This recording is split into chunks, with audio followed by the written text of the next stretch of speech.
What's up? What's going on?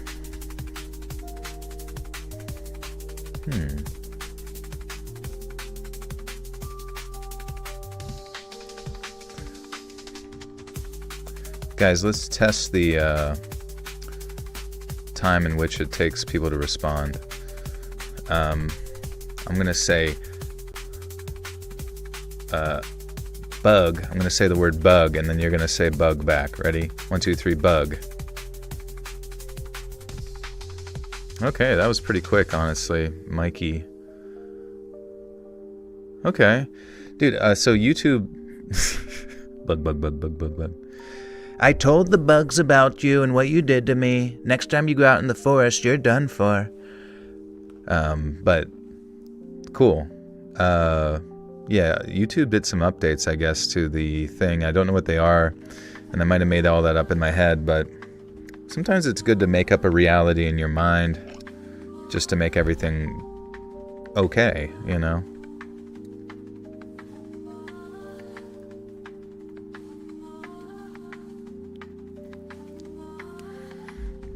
Mikey, brother boy. Christine Baker, welcome back for 13 months. 13 months. Thank you, friend. Buggy bug. One BJ is better than 9 Yanks. That's arguable. I'll start listening to the stream when you stop punching my face. Alright. We'll give it a break. Andrew, thank you for the 2.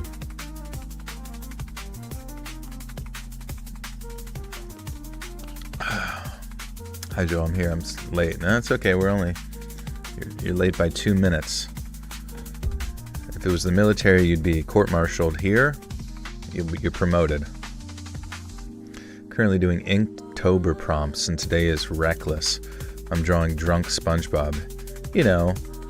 Oh, waiter! Have you seen the meme where like SpongeBob's like, oh, what's that? Sweet googly moogly! I forget. He like screams. He like sees something. He's like, "Where's sweet Jesus Christ?" It's so funny. It's so funny that like SpongeBob is still just like absolutely fucking killing it as like a character all these years later. I practice DJ mixing and I'm still suck so bad. I keep trying, man. Hey, that's life. You know, you aren't good at something usually the first like 15 times, and then by time, you know, 68, you're like the manager of Weenie Hut Jr. Spidey the Kid, welcome back for 11 months, says I'm currently stranded in Missouri. This definitely has made my day a lot better. Dude, what the heck? I'm sorry. Joel, not to be political, but can I get your opinion on something? Yes. There's nothing I love more than giving my unwarranted thoughts on something I know nothing about. Give it to me. I'm here to give a hot take. A hot steaming pile of take. Lego SpongeBob? Where the hell do you get that? Speaking of SpongeBob, have you seen the Sora 2 AI videos? The Hawking slander is crazy. Yeah, some of those Sora ones are... I'm like kind of thankful that some of them aren't... Like some of them are really good, obviously. But I'm glad that we're like not too insane with it yet, to the point where every one of them are like indiscernible. Because there's still a lot of them that there's like little things you can pick up on and be like, okay, that's AI. There's a certain sheen to it. And I love how everybody's like, the manner in which they go about making the most realistic ones is... Do you remember whenever you could just do it on a website and they would like make drawings or whatever? And they would do like court drawings of like Peter Griffin at the Nuremberg trials. And then they did like trail cams. Trail cams look pretty realistic. And I like how we're getting right back to trail cam videos.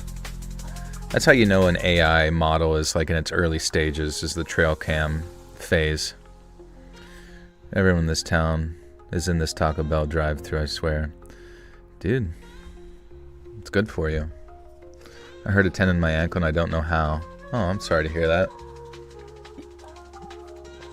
You better head to your local bathtub in your house and do the hydrotherapy ASAP. I know you make sleep videos, but I ended up stay up. Listen, that's okay. The streams are for staying up. Who was the dog on your Instagram this morning afternoon? It was actually my mom's dog. She like sent that and she's like, I finally got to listen to one of your videos. I was like, oh, that's awesome. Thank you. Thank you, mother. Thank you for your service, mother. Thank you for creating me inside of your womb and shitting me out into this scary, dark world. Have you heard about everyone talking about Mall World, a place some go in their dreams? No, dude. A common place in the dream actually sounds so cool. I feel like I've been to Mall World before in my dream, though, for sure. Can you tell me more about Mall World? I've been binging Boy Meets World lately. Anyone else remember that show? Yeah, that show was so good. The Halloween episode's great. Saw this funny Jake Paul AI video. Oh, yeah, where he's like doing his makeup and shit.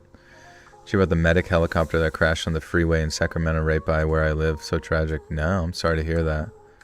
That is sad. Wonder what happened. Like caught wind or something. I'm pumped.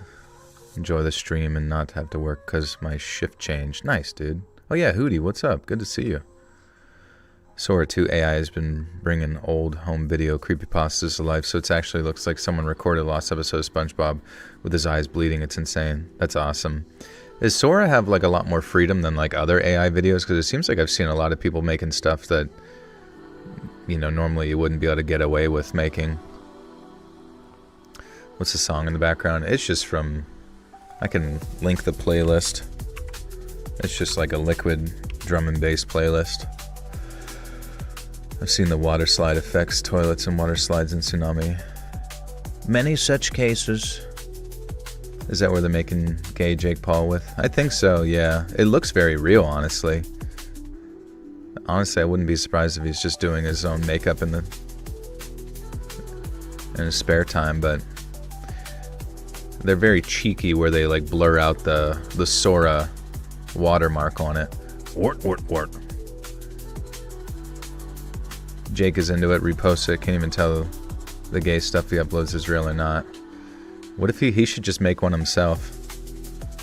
Joel, do you know Incredibly Gassy? Is that a YouTube channel? Love you, Joel. Love you too, May. What's up, dude? Who does your sound effects in your videos? On my sound effects? Oh, you mean like between the stories? That's a pre-made one. Yeah, it's a pre-made one between the stories. What the heck's it called? Dun, dun, dun. Somewhere around here I have it. It's called like...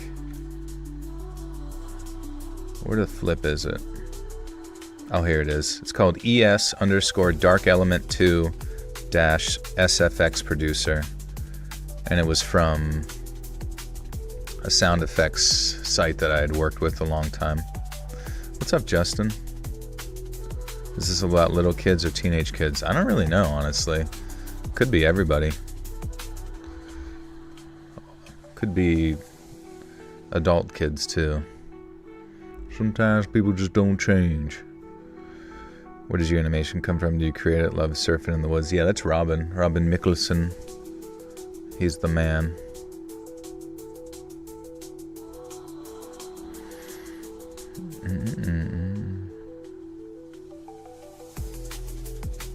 What's up, Mega? Does anyone know what the peace deal in the Middle East is? Let's look into that. We're gonna get political right at the gate. What's the peace deal in the Middle East? Updates. Sir, your Tostino's pizza rolls are done. Do I like the pumpkin patch? The pumpkin patch? The one and only. Okay. First phase ceasefire and hostage exchange agreement between Israel and Hamas. Israel and Hamas have agreed to the first phase of a ceasefire deal under a U.S. brokered plan. The plan includes Israel withdrawing troops to a predetermined line in Gaza in exchange for the release hostages held by Hamas. All 20 living hostages held by Hamas are expected to be released within about 72 hours after the formal approval by the Israeli government. The agreement also includes a mutual exchange of prisoners and commitments to allow humanitarian aid into Gaza. The Israeli cabinet is expected to formally approve the deal so that the process can begin. Once approved, the countdown for hostage releases and troop withdrawal would begin. The precise limits of the troop withdrawal timing and determination of future governance in Gaza remains unresolved. The role of Hamas in Gaza's governance is contentious, particularly disarmament and oversight of security, ensuring sustained humanitarian access to Gaza, rebuilding infrastructure, and managing internal Palestinian political dynamics are major hurdles. Israel and Iran also reached a ceasefire earlier in 2025, mediated by the U.S. and Qatar, after a period of heightened exchanges. A 2024 ceasefire between Israel and Hezbollah, Lebanon, has been in effect since late 2024. In Yemen, a ceasefire was brokered in May 2025 between the U.S. and Houthi movement. Bro, are we on a fucking roll? Is the United States on a fucking roll right now? The peacekeepers? I don't know. Probably won't last very long, huh? USA! USA! USA! It's end times. Maybe it's just beginning times. We're actually in the beginning times. This is early stage humanism. What's my thoughts on the Diddler's 15-month bruh sentence? It's not good, man. But at the same time, I guess I don't fully understand exactly what he was charged for, and I genuinely thought whenever he only got those like certain charges brought against him, I thought he was gonna get like charged with way more shit, you know? Humanzees. Maybe that's what the US did. We threatened to release our humanzees into Gaza, and they were like, oh shit. Oh freaking crap, man, we can't deal with those things anymore. This is the beginning of the end as we know it. I mean, did we really ever know anything, honestly? You don't remember anything before you were born. Why worry about what's to come? Did you hear about the man who's going to prison for burning LA? Did they find somebody specific? He basically got charged for buying a prostitute. I know, right? Or like, it's just wild. I feel like there's so much more to it. So much more to it. But I guess we're never going to find out. We're never going to find, because I mean, how many people went to those parties too, you know? It's not to say that every one of the parties had something nefarious, I guess, going on, but maybe? I don't know. I mean, honestly, my shit wouldn't stand in court, right? Just saying maybe. Yeah, right. There's just like all the evidence, so unfortunately might just not be there, or enough people to like speak out against like that degree of power. Because presumably for him to just do that for so long, it's crazy amounts of power. Yeah, it's like the Epstein of like the rap game and LA, I guess. I mean, I guess they overlap or whatever. I think the Biebs is going to sing like a bird soon. Yeah, right. I don't know, man. I don't have a lot of faith in that, but at the same time, I feel terrible for him. Okay. Was there a guy, I guess I did hear about that with LA. The LA fires. Saw that today in the news about the guy in the New Year's fires. Honestly surprised the juries weren't showing more videos of his stuff. I think there were only shown two. Maybe those were the only ones that were permitted. The suspect's name is Jonathan Rinderknecht, 29 years old. He's accused of maliciously starting a fire on January 1st, 2025, which smoldered and then reignited about a week later. What? Really? Smoldered? Like from fireworks? Smoldered and reignited about a week later in the major Palisades fire in Los Angeles. The Palisades fire killed 12 people and destroyed thousands of structures. Rinderknecht was arrested in Florida and faces federal charges, including destruction of property by means of fire. Investigators used evidence such as cell phone videos, 911 recordings, and forensics fire analysis to build the case. That's crazy, dude. So was he just like some... Do we have any motive? Accident? Question mark. The dude from Ghost Hunters is buying the Conjuring house. I thought Zach B would do it first. Is Zach B okay? I thought Zach B passed away or something. The U.S. Justice Department complaint says the fire was started upon using an open flame, for example, a lighter, directed at combustibles, vegetation, or paper, Accidental causes, fireworks, power lines, lightning have been ruled out. Oh, okay, so this was on purpose. An Uber driver from the area listening to a song that has a vid was with a burning trash can. They said he listened 9 times in 4 days. I'm like, well, he must be neurotypical. Do not look at my repetitive listens. Sorry, what are you talking about, Mega? I'm confused. Investigators discovered a lighter in the glove compartment of the suspect's car, which they matched to a lighter in his apartment. Wow, how'd they match that shit? Oh, wait, I guess. The suspect reportedly asked ChatGPT... Oh, of course, there you go. ChatGPT questions like, are you at fault if a fire is lit because of your cigarettes? Which prosecutors argue, wow, okay, so it was a cigarette? Wow, so it was an accident? Argue was an attempt to create an explanation, that would look innocent. The complaint also points to digital evidence, such as AI-generated image of a burning city that the suspect allegedly created ahead of time. In interviews, the suspect is said to have made false statements and given misleading location information to law enforcement. Huh. That's crazy. Well, all your shit in ChatGPT is available to law enforcement, just so you're aware. He started a fire in a trash can after watching this music video with a burning trash can. Oh, okay. Like he was trying to recreate it or something. Damn. But it says it smoldered for a week. Like, what the fuck? How do you prove something just sat there and smoldered for a week and reignited? Like, that just seems like a really abstract thing to prove, I guess? I don't know. I don't think I've ever been this early to live stream. Good morning from my side. Good morning. Yeah, we're going to kick this off. We got scary evil kid stories, terrifying kid stories, especially in those high dense mountainous areas. Dry brush anything with a spark, and it's true. Zombie fires exist. It just sort of like comes back a while later.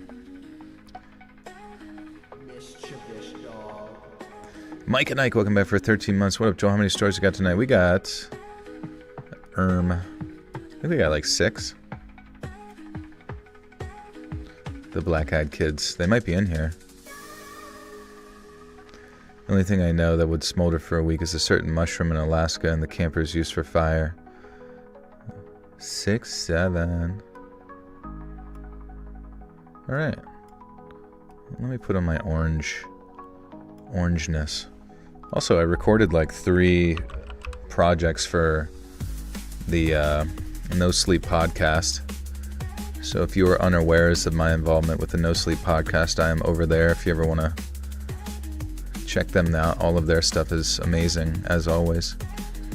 California with the dryness, the fire department is in trouble for not putting it out enough, but the culprit is still liable for the deaths.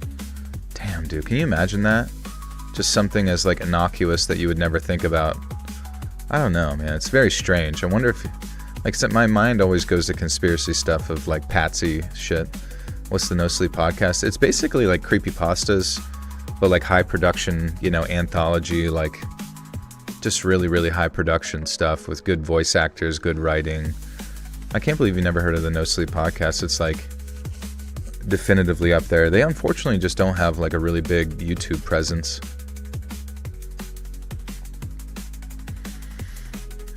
Just when I read it first, it made me laugh. I had to reread it. Oh, yeah. It's kind of crazy. I've talked to like a publisher recently, and they say that most people, like when reading books, are just like not into anthologies. And I just figured, like, in regards to like books, I figured a lot of people would be into anthologies. Would you rather read like a 60,000 page thing or like 10,000, or 60,000 word thing or 10,000 word individual stories?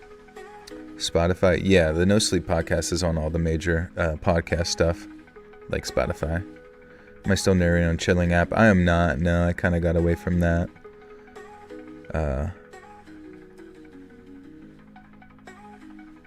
You don't care what they like. I think, what's an anthology? Anthology is kind of like my episodes where it's like a larger project, but it's a series of like multiple individual smaller stories. You know what I mean? Natalie, thank you for the 5 gifters to Justin, Finksy, Dylan DePredo, Don Grimes, and Nikki. Welcome, friends. You now have access to bonus content. Have you heard about Hassan and his dog? His He harms his dog with a shock collar. I saw the video, man. Yeah, it's like, I don't know. Hassan seems to be a pretty bad person, genuinely. It's just, I've seen so many clips of him over the years where he's just like not good. Just not a nice person, not honest, not good. And he just like keeps his dog like a fucking Funko Pop in the back corner. And like you see the clips of him like anytime the dog gets up, and that's what it was like the dog got up to like stretch around and he like reaches off like screen to hit something, and it's pretty clear that it's either one of those like shock collars or one of the ones that like beep in their ears really loud, but then the dog yelps. And instead of being like, oh my God, are you okay? He like denies that he did anything to cause the dog to act like that, and he just says the dog is like spoiled. My mom was here to take care of it and the dog was like spoiled. It's like, fuck you, man. The dog's spoiled because it got to like actually get up off of its fucking 2x4 little square cot that you like, you know, keep it there like a fucking movie prop so it always stays within like scene. Fuck off, bro. He's just, I don't know. It doesn't, none of it fuck. I mean, he's a fucking dickhead. I don't give a shit.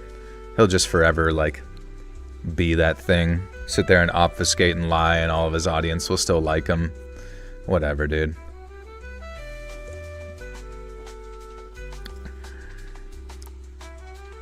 Sad and Soul Story was great, Joe. I gave it some hype. Hey, thank you, Carol. Appreciate you.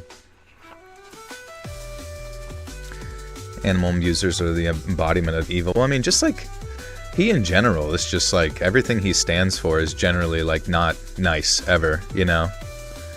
And, I mean, the way he treats that dog, he doesn't even, like, whenever it yelped, if it wasn't him causing the issue, why wouldn't you turn around and be like, oh my gosh, Kaya, what's the matter? What's the matter, baby? You know, like, if my cat, like, screamed or whatever, or any of my dogs, I'd be like, what the fuck? What happened? You know, but whatever, man. The guy's just so full of shit about everything. He's also a fucking idiot. If you ever listen to him, like, talk, he's just a fucking absolute moron. It's an investigation to determine who is fucking me over, and tomorrow I'm going to get the answers. What are you talking about? Sorry. They should make him wear a shock collar, so every time he does something bad, his audience should shock him. I'm sure it'll get to that point eventually. Do you like Jack Doherty, the Twitch streamer that is rude to people and hides behind a security guard after? You know, I know who you're talking about. I never really seen much of his clips because he's a lot younger, but he doesn't seem great, you know? Just like you're sort of like, you know, the typical, like, we sort of like rotate through these Jake Paul style characters or whatever.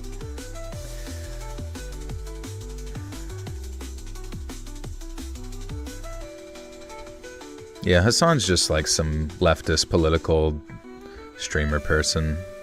He's just whatever, you know what I mean? Sits there and circle jerks about like fucking democratic socialism or something while living inside of like a fucking $3 million mansion. And I don't know. Those people were just, I mean, he literally had a fucking like Andrew Tate style pickup artist show prior to like his eventual grift with the left, you know what I mean? So, I mean, why anybody believes him, I mean, but at the same time, just the way he treated that dog, it's like so many of his actions and his sort of like, just everything he's talked about to me just leads me to believe he's like some like variation of psychopathy. Some weird type of psychopathy I can't quite place, but it's very strange. Give a shout out to your brother. What up, brother? All right, let's read some stories, guys.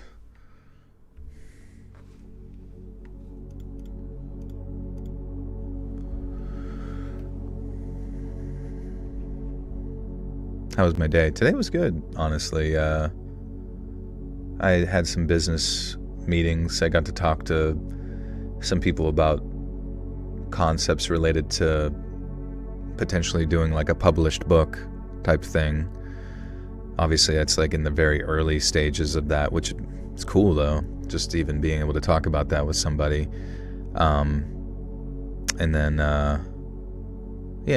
you know, finally have like assembled a team within like the gym. I mentioned like issues with the gym before, but I think we have like a good restructuring of like how the business is going to operate now that I'm like there and like present to like make decisions. And I think we can, like, honestly turn this fucking place into, like, a bangaroo, you know what I mean? What are the gym issues? I mean, it was just, like, you know, a side investment that I invested in that I kind of gave the keys to a castle to a business partner, and then he just basically came back and all of LA was on fire, you know what I'm saying? But now I'm just, like, basically figuring out how to put out these very large money-shaped fires.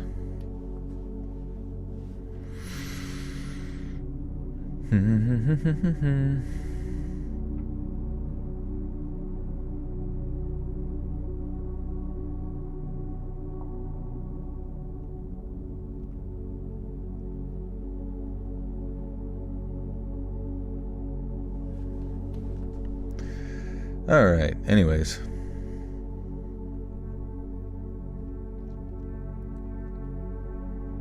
So I have a Halloween trick-or-treating story for you about an utterly terrifying child. No worries if you decide to run it outside of the Halloween season though, because it takes place actually in February. So that's what made it so eerie at first. The knock on the door, then the little kid standing there in some ghost costume saying trick or treat and holding out his battered pumpkin pail. A lone kid trick-or-treating in a classic ghost costume is kind of creepy on Halloween anyway, but at least it's supposed to be.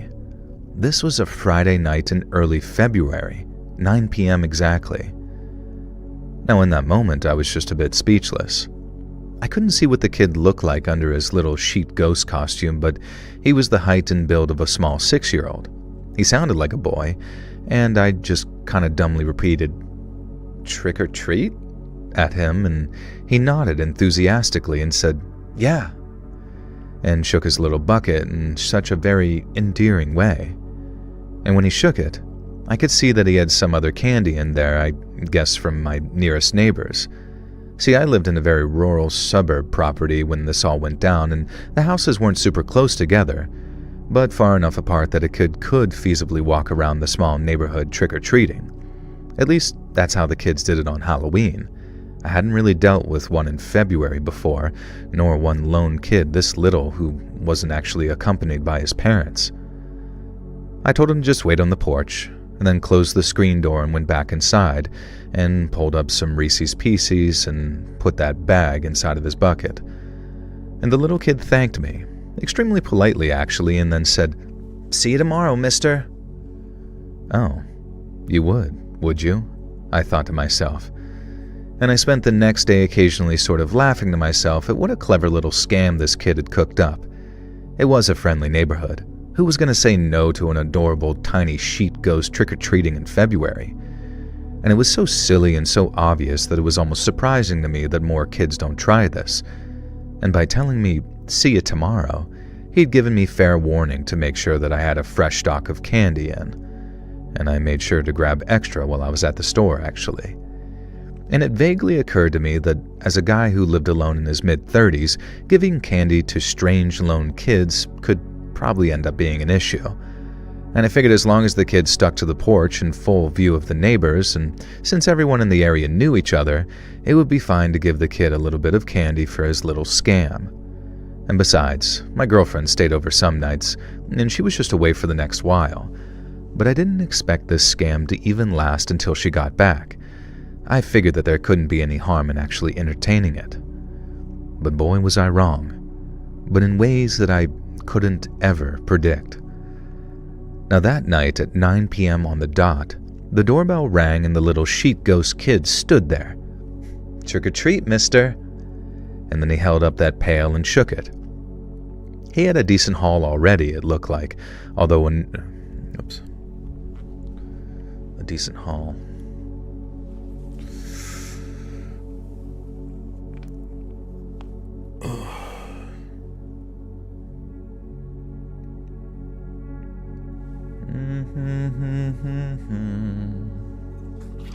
Also, I think this Saturday I'm going to be streaming Little Nightmares 3.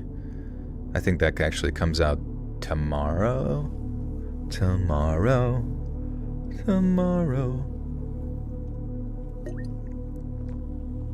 So I think I'll stream it Saturday night. I don't know if any of you guys are available to watch. It's going to be a sick-ass gaming sesh. We're going to have a PewDiePie bridge incident right out the gate. Video game stream? Yeah, I don't know. I figured it'd just be like a silly little thing, you know? Conspiracy Queen, what's up, dude? What time?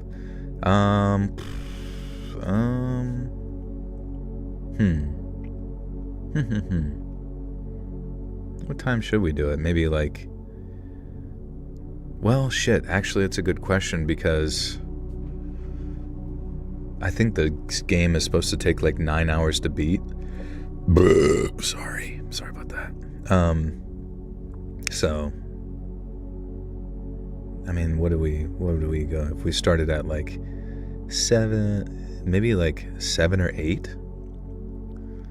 I don't know. That's what I was looking up through. Like a full playthrough could take that long.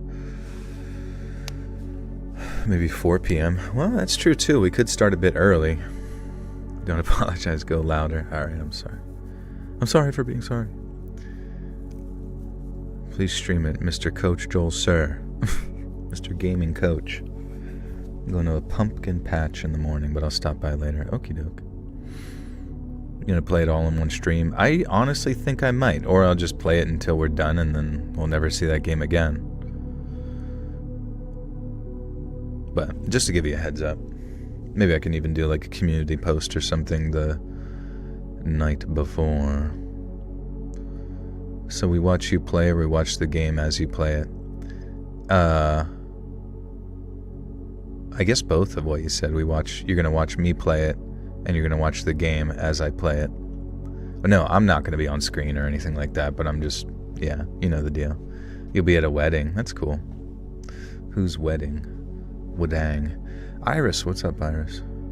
Give a shout out to my brother Eddie. What's up, Eddie? Shout out to you, broski. I'm breathing in biofreeze and I appreciate it. Delicious. What's up, Jesse?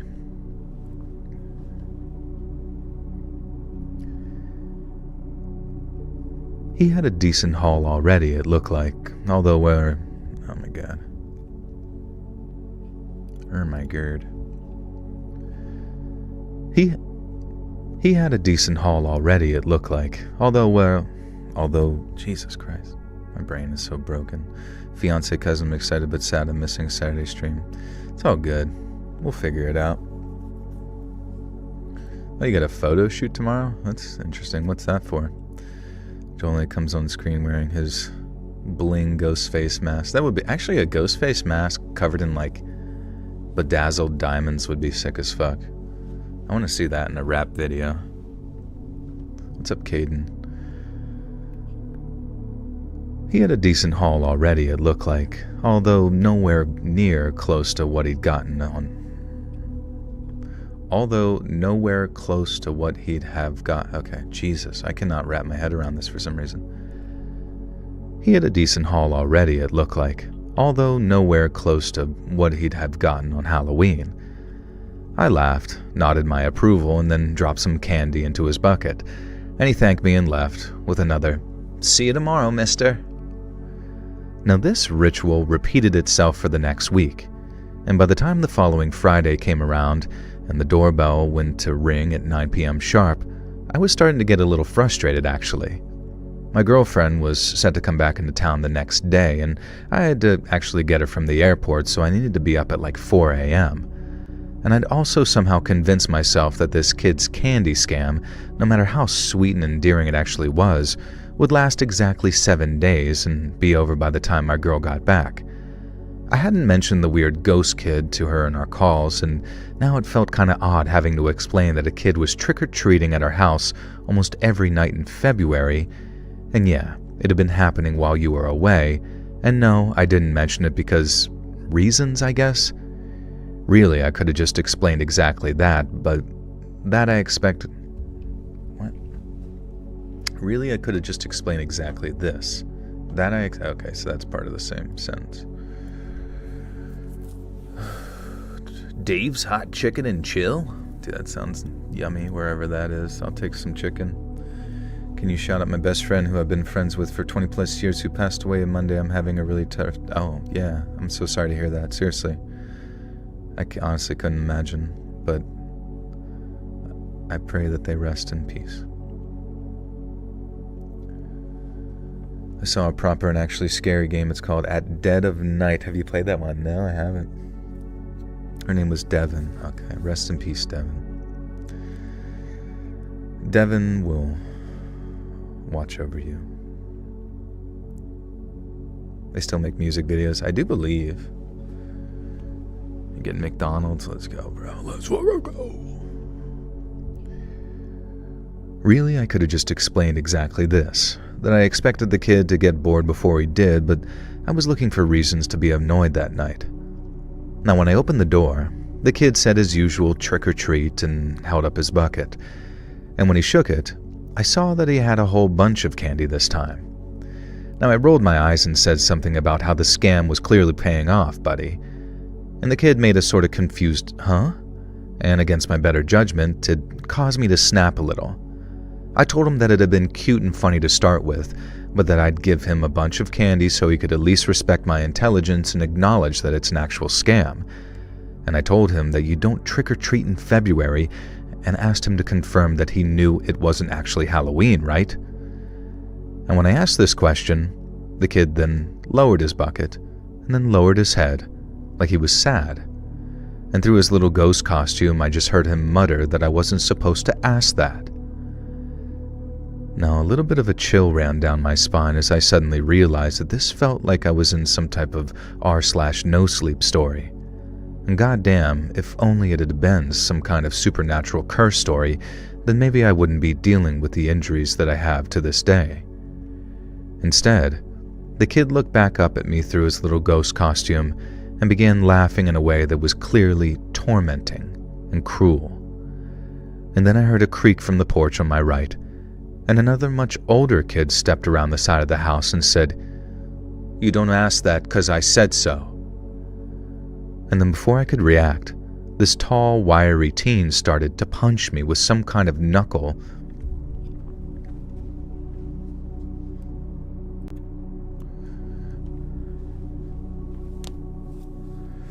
Your cat is still looking at playing with ice cubes in his water. It's been an hour. That's awesome. I'm glad they're hanging. What's up, Kathy? Can you shout out my best buddy? I've known him my whole life and he's a big fan. His name is Justin. It's me. Hello, Justin. I have multiple bling ghost face masks, so I would love to send you one. Email me the gym address and I'll send it there. That's okay. That does sound sweet, though. I do need to get a... I don't know. Maybe like a long-distance P.O. box or something. You wish you could be in a hot tub? Don't let your dreams be dreams.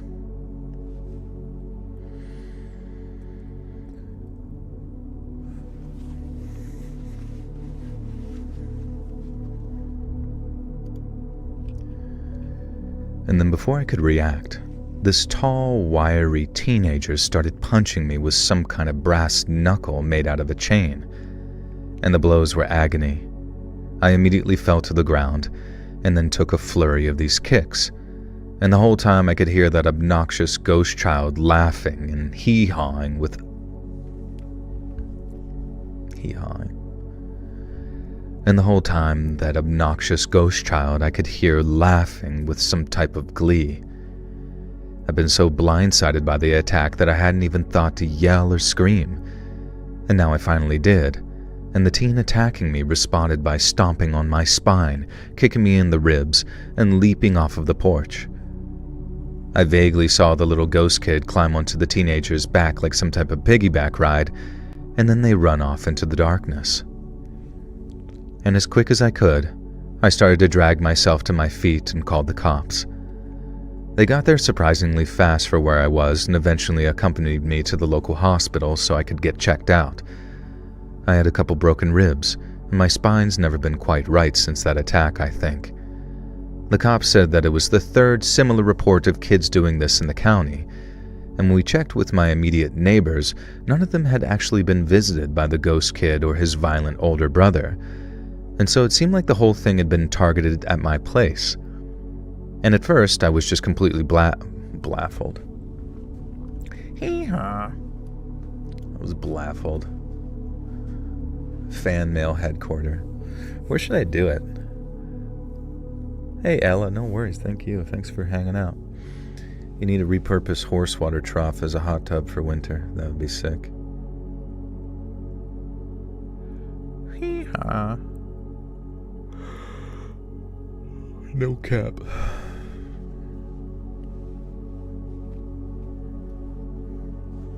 I saw a crazy video. I don't know if you guys had ever heard of this, but I assume you know the writer of Do Androids Dream of Electric Sheep? The inspiration for like Blade Runner or whatever. But I saw something where it was like Philip K. Dick, the author, had somehow through, like, basically was being like harassed by the government. Maybe he was going schizophrenic or something. I don't really know. But he was talking about like parallel realities and realities stacking on top of each other and like branching timelines and, we live in a simulation type stuff like long before it's kind of become mainstream to discuss. And then him discussing these things. I don't know exactly the circumstances around his death, but yeah, I wonder how he died. Does anyone know that? Joshua Jackson with the 10 says, thank you, Joel. Devin and I would also watch your live reading all the time. He was a big fan. I don't know what I'm going to do when I go to the service money. I'm going to lose it for sure. Yeah, I don't know, honestly, what to say. I thought about that with my friend recently because he said about how he had like a occluded artery in his neck, and I was like, God damn it, if my friend passed away, I don't really know if I would even go. And I don't know if anybody here has ever like lost a friend in that regard, and I don't know whether it's like a good idea to go to a friend's funeral. I don't know if anybody can speak to it on whether they've gone to one before. He was 29, his birthday was 3 days ago. Jeez.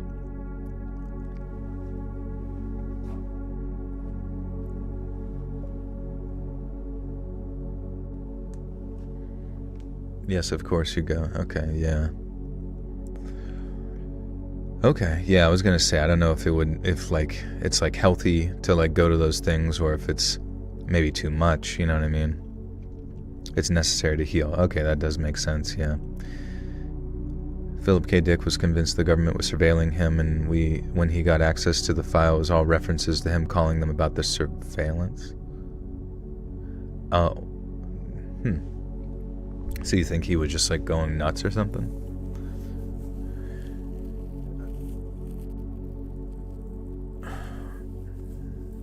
I lost a friend when I was young. I wish I had been able to go to the funeral for closure, but my rents thought that I was too young. Okay, yeah. Okay, yeah, then I guess it's good to go then. Do I like McDonald's? I do, but unfortunately, McDonald's also makes you fat and gross, and I have to hold, There's also a lot of other, like, good, gross food that you can eat that's way better than McDonald's. Your best friend was murdered in Memphis. I did not go to the funeral, thank God every day I didn't. Okay, yeah. I guess it's, definitely different. Am I wearing pink? Nope. Just my thong. Pink thong. Pink bedazzled thong. I lost one of my oldest friends 2 years ago. I would go help with closure. Okay.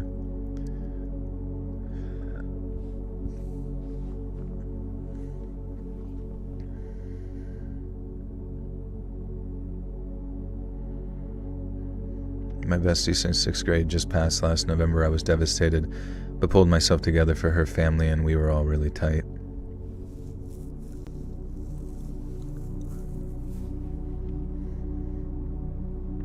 Wendy's is forever better. Wendy's is honestly way better than McDonald's. Like, the quality of the burgers, in my opinion, are just like so much tastier. They're just like thicker and taste better.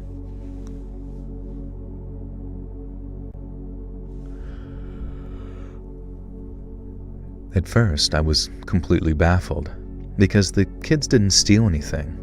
The older one just beat me violently, and then they both left. And the only thing that they've really gotten out of it was just a little bit of free candy. And the only thing that and the only thing they'd really gotten out of it was just a little bit of free candy. Now, I kept harassing the cops, saying maybe I was in danger, maybe the kids would come back, and eventually a detective did come to visit me and told me that he wasn't strictly supposed to let me know this, but he would if it would set my mind at ease. Basically, the working theory was that it was some kind of gang initiation. The teenager who beat on me would accompany the little kid until their target challenged them on the fact that it wasn't Halloween, and then there'd be an attack, and the attacker would be initiated into said gang. And from what the cops were working on, the attacker in each case had been a different guy, but the ghost kid, they thought that that was the same little kid each time. The detective told me on the download that they suspected that the ghost kid was the gang leader's own son and supposedly as much of a psycho as his old man.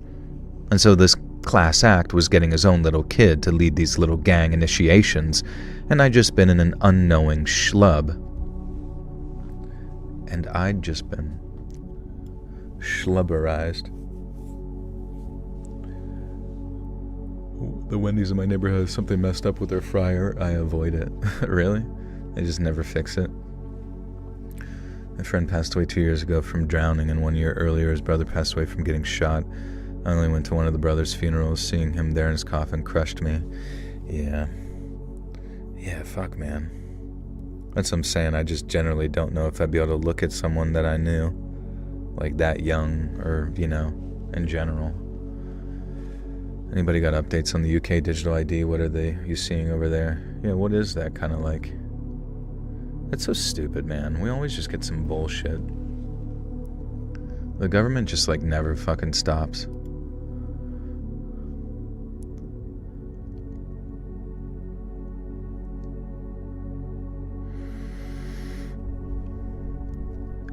So this class act was getting his own little kid to lead gang initiations, and I'd just been an unknowing schlub who was in the wrong place at the wrong time. Now, I never really heard any more about it or any more reports of this kind of gang initiation, so maybe they realized that it drew too much attention. I guess I've got to be thankful that they settled on something a little childish and not actually fatal, instead of the usual murder a guy and you're in kind of thing. On the other hand, it kind of sucks to think about kids being initiated into these gangs in the first place, even older teenagers. But when I think about that ghost kid laughing as I got pounded on and beaten, there's no doubt in my mind that this kid's mind was already long gone into the darkness, and I pity anyone who does. I pity the fool. And I pity anyone who encounters him as he becomes an adult. BK has the best burgers in your opinion. That's fair too. I do believe BK is pretty good. I don't know. It's just for me, Wendy's is just really... I would honestly say Wendy's is even better than Five Guys. I know Five Guys is these huge, good ingredient style burgers, I never had a Sonic burger, to be honest with you. I mean, Five Guys at once? All at one time, right in my mouth.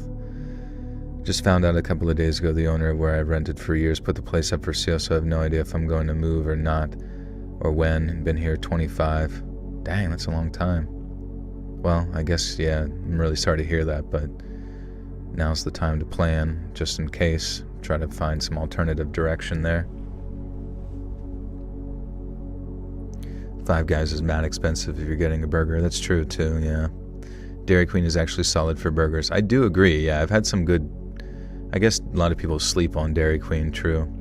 In-N-Out is superior. California's no... Yeah, I haven't had a... Or maybe I did have an In-N-Out, back when I went to Anaheim all those years ago. I'd like to go back. Sonic is bland. Shake Shack #1. Okay. Have you been to California? Have you tried In-N-Out? Yeah, I think it was 2019. I went to, VidCon in Anaheim, and I think I went to one. It was very much a sort of minimalistic type place, very small for what I anticipated. In-N-Out plus Habit equals California Burger Heaven. What's Habit? What the flip is Habit? KFC. Honestly, KFC's okay, but I've talked about it before, like the sides could really use like a flavoring up, you know what I mean? Like the chicken, pretty solid, all the spices they put on it and shit, but then you get to the sides and they're just like bland as fuck.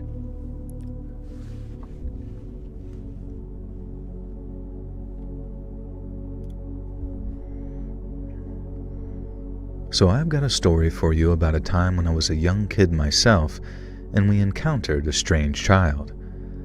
I think this is genuinely the scariest thing that's ever actually happened to me, and if I get sick like a fever or anything, this is always the thing I have nightmares about if I'm going to have them. So I figured that I'd try and exorcise them by writing to you about it. So this was back in the 90s, which was the best time to be a kid because it just was. And this happened in almost... Raising Cane's. I've had Raising Cane's. It was good, but it was like one of those things where I was like, I could really use more than just like one fucking sauce. But I do think that they're intelligent where they like set it all up where it's just like chicken, sauce, little stupid fucking biscuit thing, and a drink, and fries, and it's just so it's like it's all like prepared. They can just like bust it out like crazy. It can be bussin'.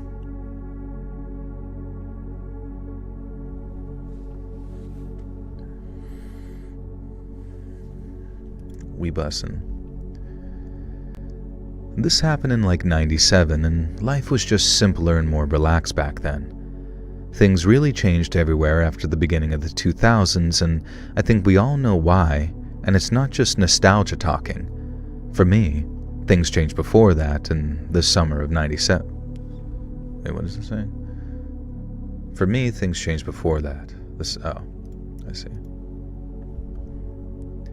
Things really changed everywhere after the beginning of the 2000s. I think we all know why, and it's not just nostalgia talking. For me, things changed before that, this summer of 97 though. And when I think back on it, I picture it like a movie. Me and my 4 buddies, 3 other guys, 1 girl. We didn't have some cool nickname like the Losers Club and IT or the Goonies. And I don't even remember if the kids were called the Goonies in that movie. But anyway, we didn't have a cool team name, we were just kinda the gang. It was me, James, Barry, Pat, and Kendall. That summer we spent most of the time exploring our rural neighborhood, playing various made-up games in fields and forests, and just having a good time.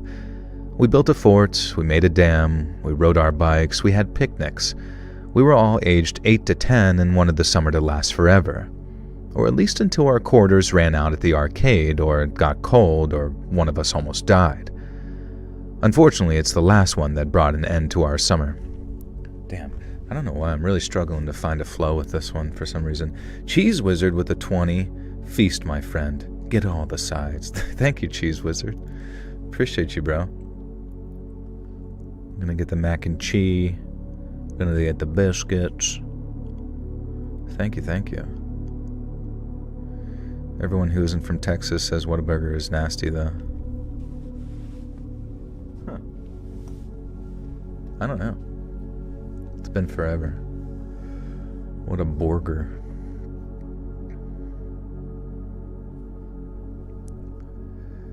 Unfortunately, it's the last one that brought an end to our summer of fun. We met the strange kid on a Monday. We knew him for 5 days. He said his name was Russell. At the time, we were finishing up our fort in the forest, so we let Russell tag along because he asked. Now, he seemed younger than us, and he said that he just moved into the area. He had a pretty cool new bike, which at the time I didn't find suspicious. And now when I look back on it, though, I think Russell probably stole that bike. You see, Russell was a super unkempt and scruffy kid. Like his clothes were almost rags. I don't mean like some Victorian urchin, just... I don't mean like some Victorian child, just typical normie. Oh my god.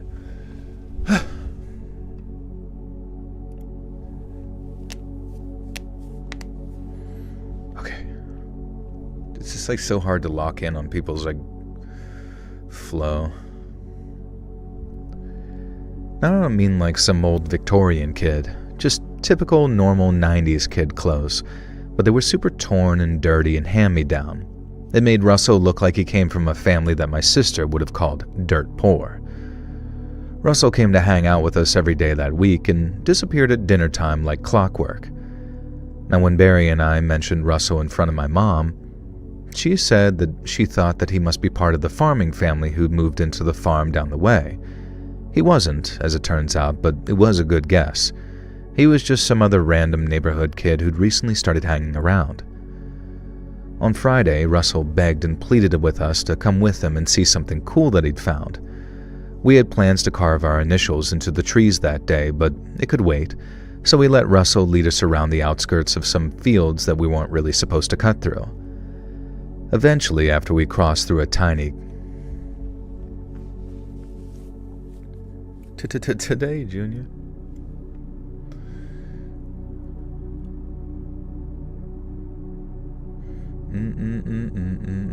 Like a sloppy cheeseburger from a roadside diner. That's true, the local ones are pretty solid. Did 3 hours of cardio via dance yesterday after strength training. Might actually treat myself to a Whataburger. Hell yeah, dude. I think you earned it. On that workout grind.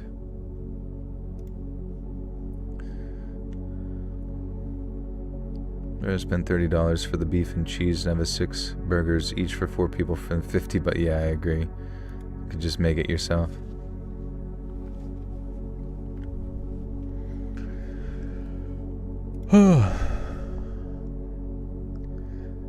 Eventually, after we crossed through a little area of trees we'd never been in and had to balance our way over a small stream, we reached the destination Russell had in mind. It was a massive sinkhole. I'd heard about the sinkhole in the area, we'd all been vaguely warned to stay away from it, but none of us actually knew where it was. Now Russell had led us right to it, and more to the point, he was sort of waxing poetic about how he lived down in the hole. "No, you don't," Kendall said to him. Russell insisted that yes, he did. He lived down in the sinkhole. According to him, you jumped into the sinkhole and it teleported you to his home, a magical place called Salt City, where they had arcade machines to free... Okay. Hog heaven. I'll take one lean beef patty, please. I made steak last week. It was the first red meat I've had in 3 years. Interesting. Red meat's good for you. It's got the good hormones, man.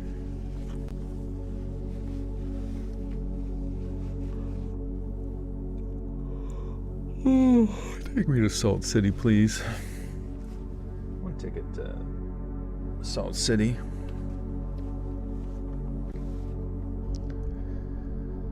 According to him, you jumped into the sinkhole and it teleported you to his home. Oh my god, I don't know why, I'm just like fucking struggling to read. Stepping to say hi again and ask for advice. What's up, Nikki? Yeah, I'm down to give advice. The best of our abilities. What's up, Godzilla's nuts? The cadence must be fucked. Yeah, it's just like sometimes people write very stream of conscious, and like if you don't know their stream of conscious and there's not like a standard, you know what I mean, like a standard way in which people write, which is not all, you know, most people don't write in the typical standard. It's just hard to follow sometimes.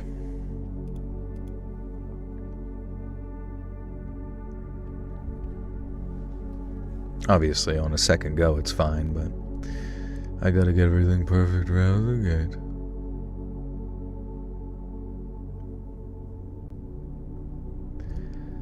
According to him, you jumped into the sinkhole and it teleported you to his home, a magical place called Salt City, where they had arcade machines on free play, and it was super awesome.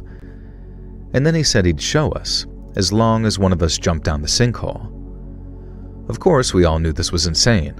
None of us wanted to go near the sinkhole, let alone jump down in it, and we were way too old to believe in magical teleporters to places called Salt City.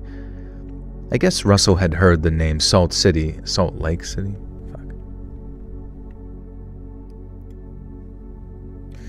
I've been looking for a gay man for months. Help. I've been single for 5 months and I think I'm going to explode.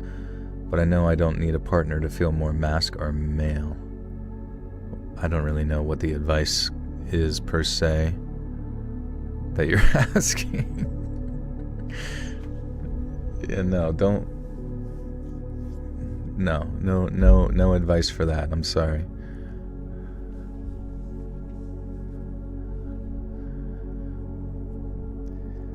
I guess Russell had heard the name Salt Lake City before and decided Salt City sounded like an appealing alternative. But when you think about it, it's hardly the magical kingdom of Terabithia, is it? Salt City, I mean, come on.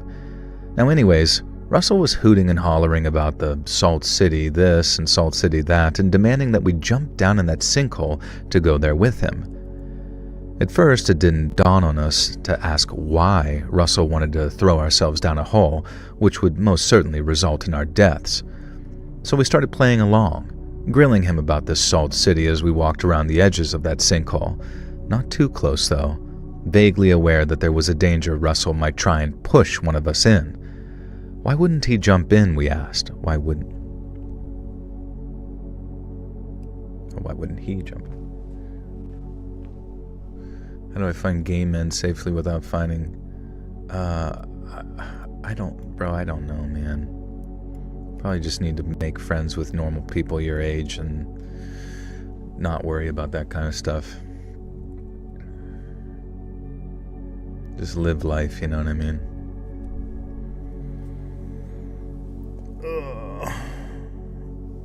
Join a club, I have no idea, brother.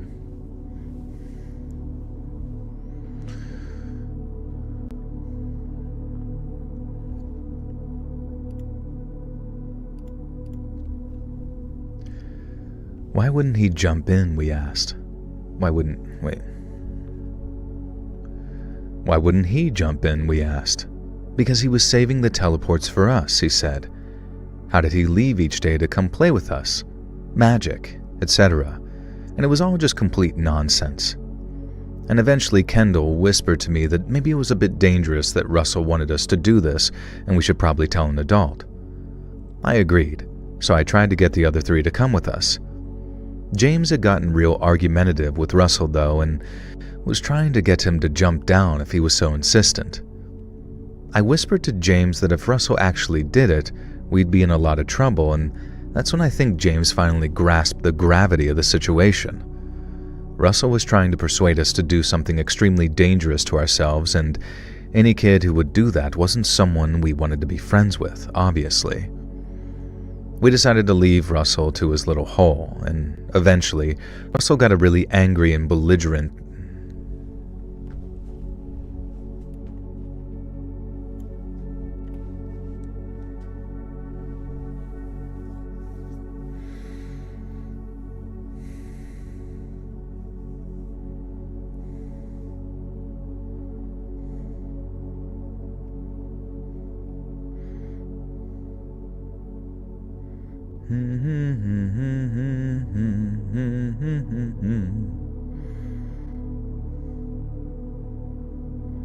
Single, staying single, no damn stress at all, and can sleep without feeling guilty that I'm sleeping. Yeah, dude, it's whatever, man. People are so obsessed with, like, dating and shit, and it's cool, you know? But it also can be really uncool out of nowhere. And who fucking wants that shit? What's up, Joel? Hi, everyone. How goes it all? Would anyone like mushroom and mozzarella quesadilla? Hell yeah. There's that humming again. You don't like my humming? Honestly, my humming... I can't sing, just so you're aware, so my humming's probably not great. Dating is killing the environment. Who cares? We're all farting so much as we're on these crazy dates. I'm getting married in about a month, and we were friends for 2 years before dating. It's so much better. Yeah, hell yeah, I like that. Just take it slow, get to know each other. Don't worry about all the physical bullshit so quickly. Told myself I'm not going to chase anymore, and the moment I do, I fall head over heels for my new coworker. What the hell? What the hell? Well, fall head over heels, I mean, ask them to hang out, I guess, at that point, right? I've been single and celibate for nearly 10 years, and it's great. I'll die dingle and happy. I'm gonna die dingle. My last girlfriend was a bitch and would get mad if I doze off unexpectedly sometimes. Like, girl, I told you right off the bat that I'd do that, and I can't control. Oh, yeah, like, I didn't know you had that. That's crazy. I've been with the same person for 16 years. Stay single. Damn. Well, can't wait. Like, you don't like it? If you don't like it, why don't you just break up with them? After my last relationship, I'm so uncomfortable with any attention. Stay the fuck away from me, man, children. Man and children alike. Have you read the book Morning Glory Milking Farm? Please don't. Okay, I'll avoid that one.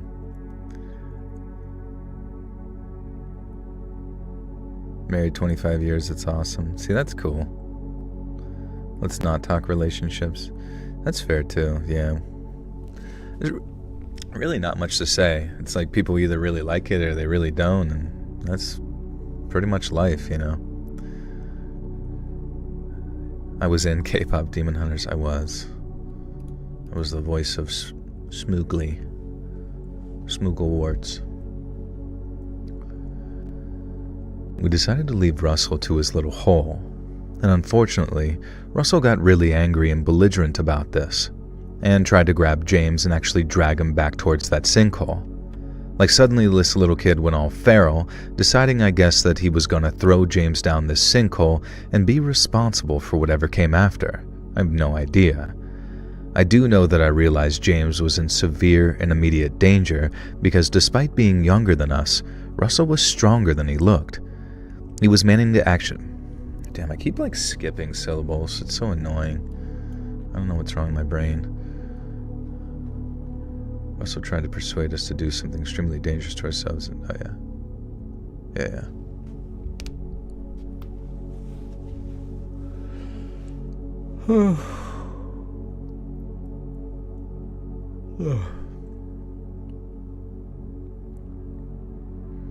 Relationships are hard.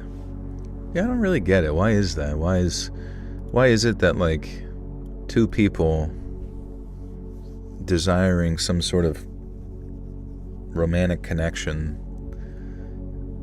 just struggle to enjoy each other? And then why whenever we don't really enjoy each other, it's like sort of emotionally heightened in a negative way? Why do we maintain it just for some sort of sexual whatever? You know, it just doesn't make any sense.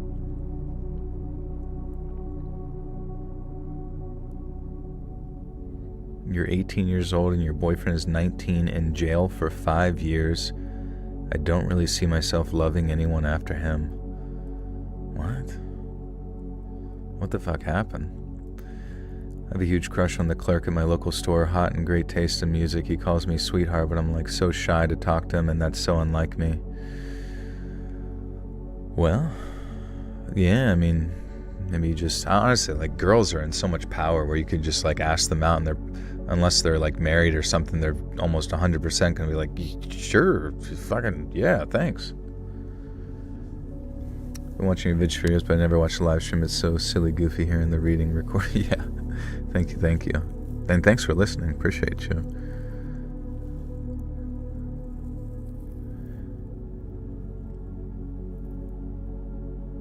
No, relationships aren't difficult. Coexisting is more than a vision you painted.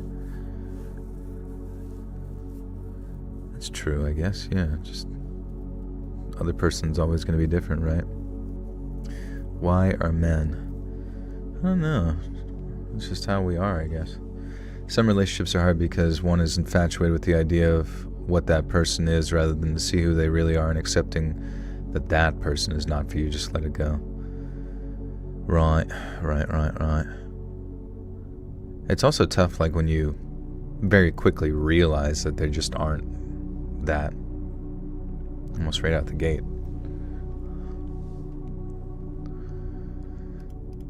Alright, anyways. I don't know what the fuck I'm talking about. How's recording going? It's a struggle. He was manning... God damn it. I just, like, can't finish my syllables for some reason. I just, like, want to jump right to the next word. He was managing to actually drag James towards the sinkhole, and none of us wanted to rush in and get too close in case the hole started to widen. And so I did the only thing that I could think to do. I grabbed the nearest thing I could off the ground, which happened to be a small log, and threw it at Russell when I had an opening. And my aim was true. The log hit Russell square in the temple and sent him reeling and staggering back. So much so, in fact, that he staggered right towards the edge of the sinkhole itself. Thankfully, James managed to grab Russell's arm and pull him forward. Russell collapsed onto the ground on the edge of the sinkhole, and we all crept over to see the damage. Russell seemed to be unconscious. His temple was bloody where the log had hit him, and a little bit of blood was also coming out of the corner of his mouth. And in that moment, we made a decision.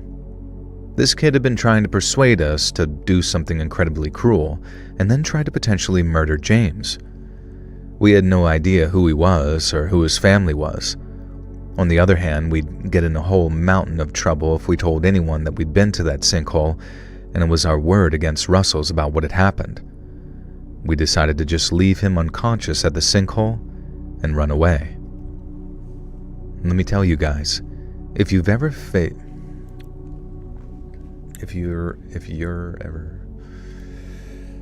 Domino's or Little Caesars, probably Domino's, honestly. Romanticization of the perfect relationship that so many people frame their life's meaningfulness around. Yeah, I agree, man. It makes you wonder, like, we just kind of decide our realities based on stories we tell ourselves or that somebody else tells us, whether it's relationships or spirituality or whatever the fuck, like.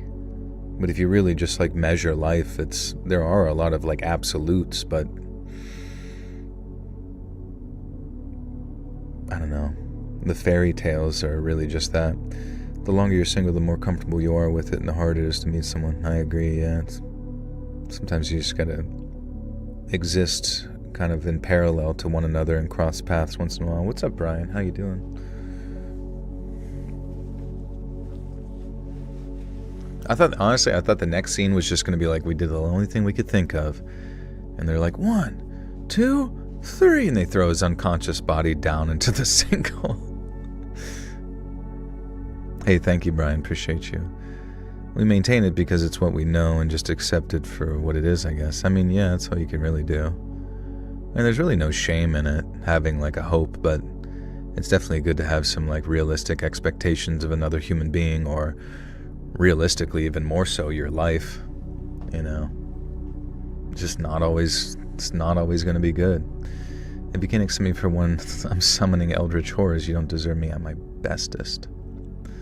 I'm fine with being alone. It's alright to be alone or be in a relationship. No one is better than the other. It just has to do with preference. Yeah, exactly. I don't know. It is strange, and sometimes we chase after it just because we want to like feel normal amidst the other people, but then you see a lot of people who are just really fucking miserable, and you're like, I'd rather just kind of go home to myself right now. Instagram keeps showing me reels you've liked, and I don't notice until the Joel jump scare appears in the comments. It's funny. Dude, I had a pretty funny comment. Who's that really fat rapper? Do you guys know who I'm talking about? He's a rap. He actually produced one of Kanye West's like new albums, which is kind of impressive. Like just doing the... But he's like a really, really fat rapper who... Not DJ Khaled, not Lizzo, not Fat Joe. Dave's Blunt. Yeah, Dave Blunt. I do believe it's Dave Blunt, right? Let's see. Dave Blunt. Dave Blunts. Yeah, he's like, looks like a pile of poop. And, I don't know, he was talking about doing, like, stage diving. And then in one of them, he's, like, threatening to stage dive, and everyone's like, no, no, no. And I had commented on the post saying, like, this is the souls of the damned begging for mercy or something. It was just, like, kind of a throwaway comment. But it got, like, 22,000 likes, and I thought that was pretty funny. Because every day I get updates that more people have liked it.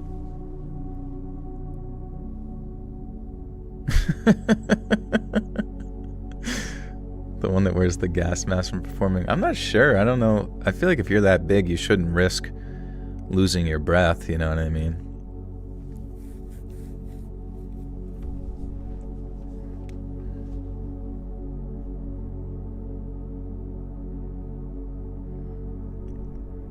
Let me tell you guys, if you're ever faced with a choice between coming clean about something or living with the guilt of hiding it, always pick the former. I spent 5 years with this secret weighing on us with no idea if we'd killed Russell or if we could have saved him or anything. 5 years of nightmares, guilt, and terror when Russell was simply not around the next day, or the next, or the next, and by then we were all too scared to say anything. It became our secret, something we all avoided mentioning to each other unless we absolutely had to. And by the time high school rolled around, we were absolutely certain that we'd killed a kid in the summer of 1997, and it would be our secret that we took to the grave. After 2 years of high school, when most of us were in our junior year, the freshman class started and Russell was among them. We found out because this kid with a mullet and a Scorpions t-shirt came up to us during lunch and was like, "Hey, aren't you the kids that I had a fight with that one summer and nearly threw into a sinkhole?" Sorry about that, guys. Now, Russell's theory was that he had heat stroke or something that day because he has no idea why he tried to persuade us to jump down the sinkhole. He just genuinely enjoyed hanging with us that week, and that day he just says that he had this strong, severe compulsion to lead us to the hole and tell us that nonsensical story. And we'd spent the previous 5 years believing that we'd killed him and being too scared of getting in trouble to try and find out who he was. He'd spent the previous 5 years feeling so guilty that he'd never tried to find out who we were. And we all just kind of laughed about it in the end and even hung out with Russell a bunch after that, although not often because he had his own group of friends and we were different ages. It was such a strange relief. I don't recommend keeping a dark secret like that to anyone, and like I said, if I have fever dream nightmares, this is what I dream about, and how much worse things could have been for all of us if any of the events that played out.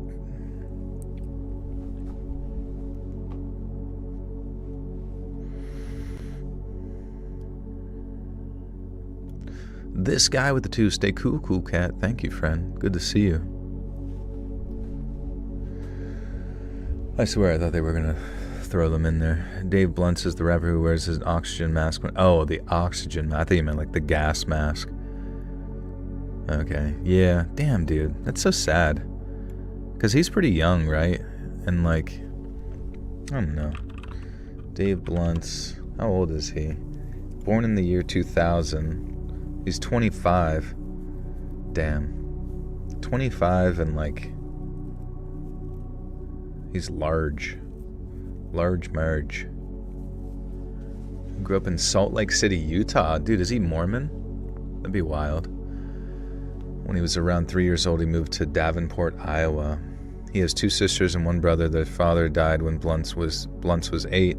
He began recording and releasing music on Facebook in 2018. Due to the nature of his humor and the memes he frequently posted, his accounts were often banned. One of these accounts, registered under the name Dave Blunts, would later serve as the origin of his stage name. Oh, his real name is Davion Blessing. Oh, shit. What the fuck? I feel like Davion Blessing is like a better name than Dave Blunts.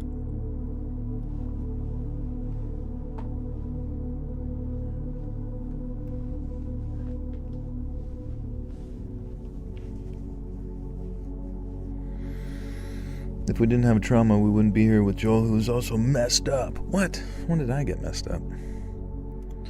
I thought I was perfect. Like I said, if I ever have fever dream nightmares, this is what I dream about. How much worse things could have been for all of us, if any of the events had played out differently. How stupid of us it was to... Why does I don't know why, sometimes the flow just feels so fucking weird sometimes. It's like extra words that shouldn't exist. If that makes sense? Okay. Like I said, if I have fever... Jesus Christ. I don't know why. I just can't decipher shit. What's up, Anne-Marie? Like I said, if I have fever dream nightmares, this is what I dream about. How much worse things could have been for all of us if any of the events had played out differently. How stupid of us it was to just leave Russell there. But also, I think most of all, I get haunted by the story Russell told us, how that day, maybe because of some stroke of... How that day, maybe because of heat stroke, he just had this strong, pressing compulsion to tell us all to jump in that hole. It makes me wonder what... Dude, fuck. Oh my god. It makes me wonder whether if... It makes me wonder whether if we'd walk... Why does that sound so odd?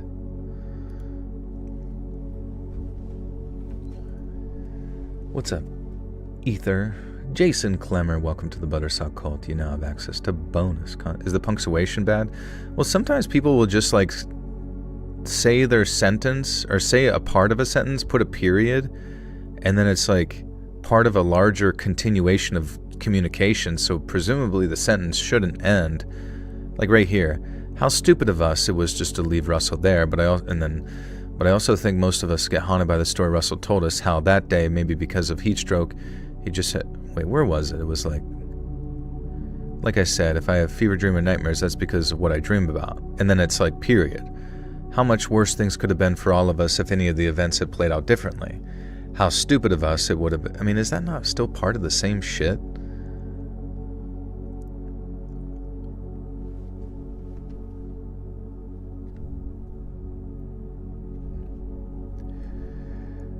It makes me wonder whether if we'd walked closer to the edge, we would have felt the pull of the abyss too. What the fuck? Alright. It makes me wonder whether if we'd walked closer to that edge, we would have felt the pull of the abyss too.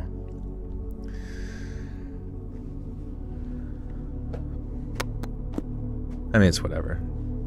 Honestly, every story that's sent in is going to have bad grammar. That's just how it goes. It's just, sometimes some of it just like fucking absolutely throws my mind down a loop of poop. Mega, welcome back for 44 months, as it makes me wonder whether if we walked a windy weathered cliff and wobbled while walking Wonka tits. That's what I've been saying, bro. For years. For 44 months. I'm reading cursive, yeah. Whether if. You guys are all English teachers. You have to help me.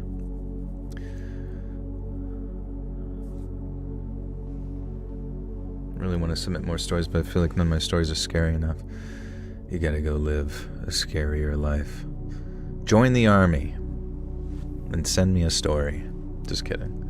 Rage basketball? Question mark. I'm not sure. Never played it.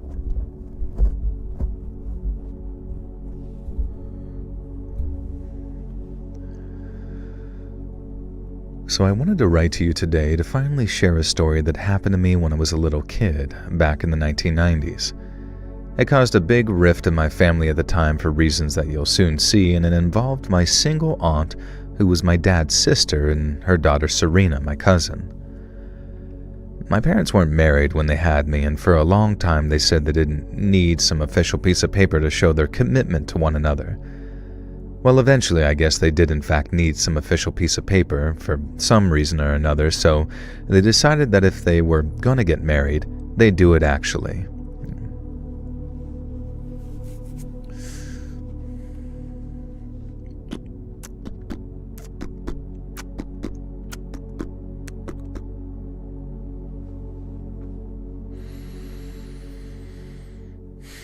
How good do the stories have to be written? I have stories. That doesn't matter. I mean, it goes through like some pass of editing prior, but sometimes it's just not the greatest. It's kind of like always in a bit of a hurry. It's no worries. I'm just bitching about nothing. Sometimes I think I'm just born to complain. Like I could have Velcro shoes on and say that the Velcro just doesn't grip how my old sneaks used to.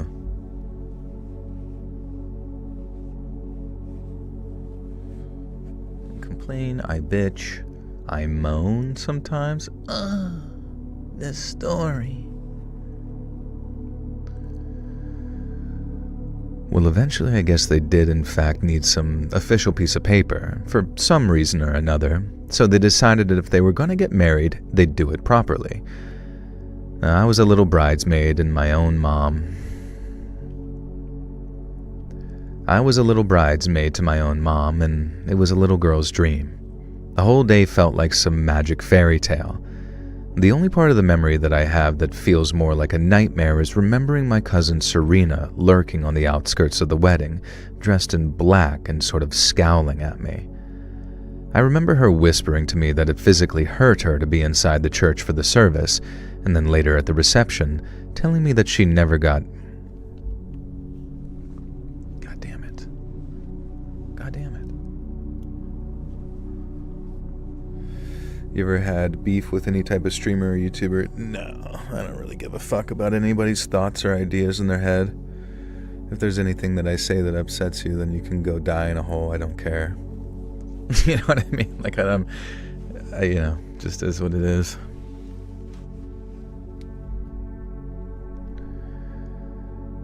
I remember her whispering to me that it physically hurt her to be inside the church for the service, and then later at the reception, telling me that she was never going to get married, and people who got married were lame, and she'd never commit to one person except for her one true lord, Satan.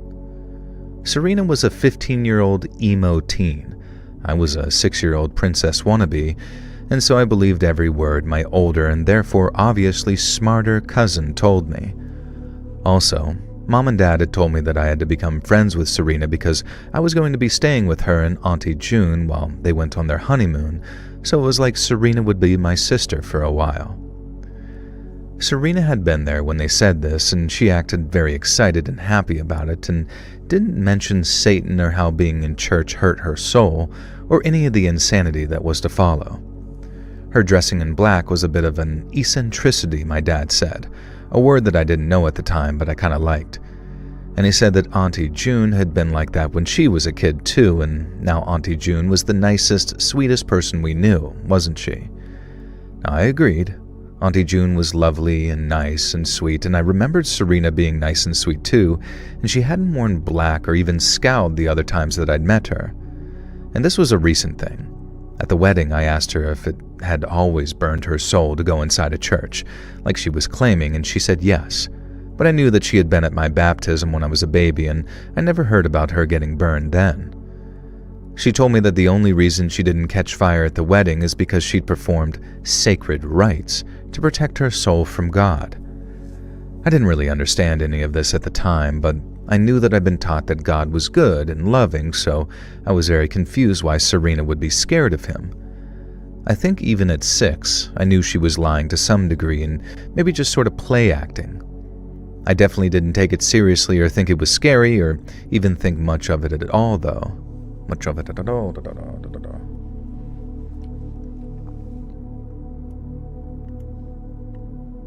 Ever had beef with a taco? I've had beef curtains.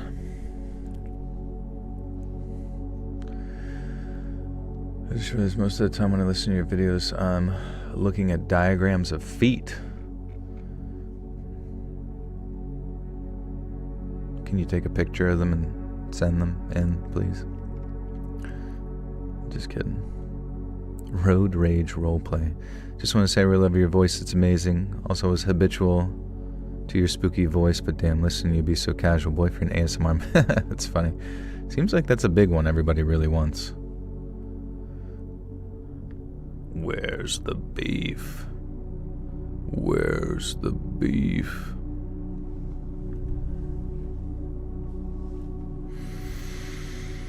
Actually, really, I thought you were just streaming pre-recorded stories. Nope, we're just recording. This is kind of what we do for every stream, is just record the stories and then edit later.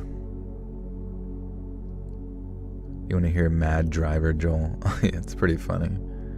People fucking suck at driving. Like, genuinely, just like they can't. Like, video games, I'll be honest, video games really do help with people's like abilities of like spatial awareness. Because I'll be fucking blasting down the road, right? Obviously having the right of way. And somebody who's sitting in an intersection will clearly see me coming from a mile away, going the speed limit. and then they just decide to like pull out in front, and then you're about to smash into them. But for some reason, instead of like this person the other day, they pulled out in front of me to cross section me, like coming in front, making a left across me, you know? And it's like, instead of speeding up or being like, oh fuck, I fucked up, this stupid bitch had like this face of like a smug look on her face, like, I dare you to hit me. And it's like, dude, if I hit you, you would literally turn into roast mincemeat.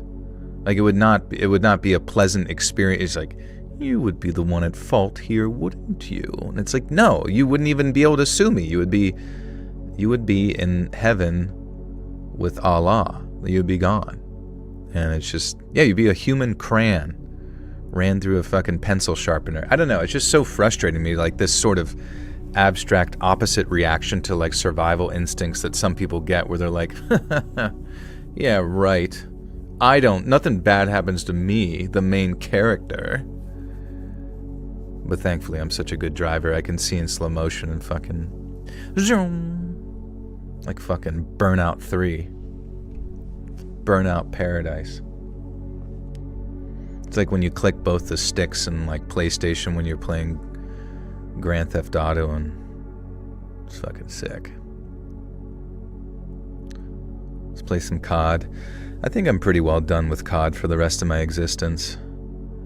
Also, there's like this one specific guy who was made in charge of Battlefield 6. Who is the guy who was put in charge of Battlefield 6?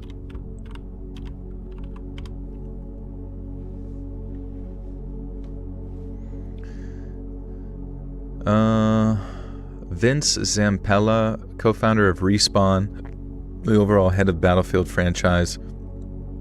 Let me make sure it's the right guy. But like, basically, this guy made they made Medal of Honor, like the originals back when they were the best, and then he made like Call of Duty 4, which was like what put Call of Duty on the map. And then basically in each circumstance, they would move him around or screw him over financially, even though he was owed lots of money, and then he would sue. And then he went over to, what games is he responsible for? Well, it's not just one guy. I'm not saying it was just one guy. I'm saying he was the lead guy on like, so he was there for the Medal of Honor games in the beginning, and then he went over to and started Infinity Ward. Zampella was the co-founder of Infinity Ward, which developed Call of Duty, Call of Duty 2, Call of Duty 4, Modern Warfare 2, and other early COD titles. And then he went over to Titanfall and Titanfall 2 at Respawn Entertainment, which he co-founded these science fiction shooters major projects. Apex Legends, Battle Royale, free-to-play, so he developed that. And then Star Wars Jedi Fallen Order and Star Wars Jedi Survivor, also amazing games. Medal of Honor Allied Assault, and now he's with Battlefield 6. So like, Battlefield 6 is gonna be a fucking banger with this guy at the helm. It's almost like a fucking guarantee, I believe. With like that pedigree, like bro is, you know, me a gamer, I game so bad. But I probably won't play it, all that being said, but still, it should be good. I think when 2042 was failing, that's when they brought him on to lead. I don't know if it's still DICE or whatever, but they brought him back over to EA after screwing him over after, I believe, Call of Duty. Or, you know, Medal of Honor into Call of Duty. What types of games do I play? Literally just slot machines. That's all I've realized that's peak at this point. Also, have you guys heard of that game called Mega Bonk or something? Is Mega Bonk good? What's the Bible of all video games? I don't know. I think some people would probably just like prefer playing their like MMORPGs forever. Those seems to be the ones that you stick with the longest. That and like RuneScape, even though I don't play them. I played Black Ops 7 beta. No, dude, I'm not gonna waste my time with that ever. I'm so fucking over Call of Duty. It's such shite. They need to like completely revamp it. Like, in my opinion, they need to just make a new engine, right? I mean, aren't they overdue for a new engine? Like, I get they do updates. It's a new fucking coat of paint, new shaders, all that kind of shit. But they need just like a whole new physics engine, a whole new ballistic system, a legitimate, realistic overhaul of Call of Duty.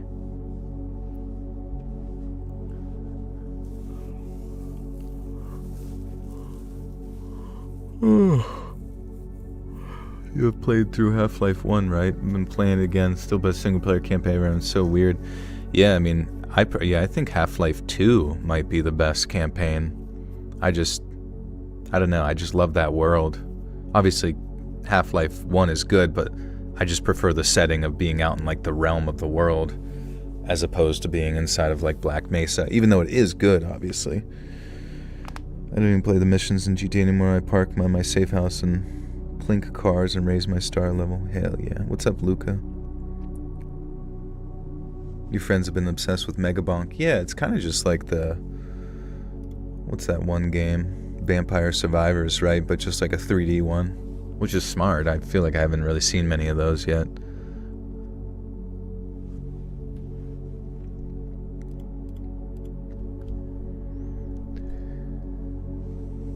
I definitely didn't take it seriously or think it was scary or even think much of it at all. I thought she was cool and I was excited to spend the next 3 weeks with her and Auntie June in their house on Millbrook Road, where Auntie June and Serena promised me that they'd made up an exciting bedroom that would be mine for the whole time that I was there. Now, I'd previously been told that I was going to share with Serena, so I was a little disappointed that I'd have my own room instead, but when I mentioned this to Mom and Dad, Mom just said that Auntie June had told them it would be for the best if I had the guest room. The first couple of days with my aunt and cousin... I need to bring this down a little bit. Want to play Silent Hill F? I might eventually, I don't know. I do really want to play Astrobot, though, at some point.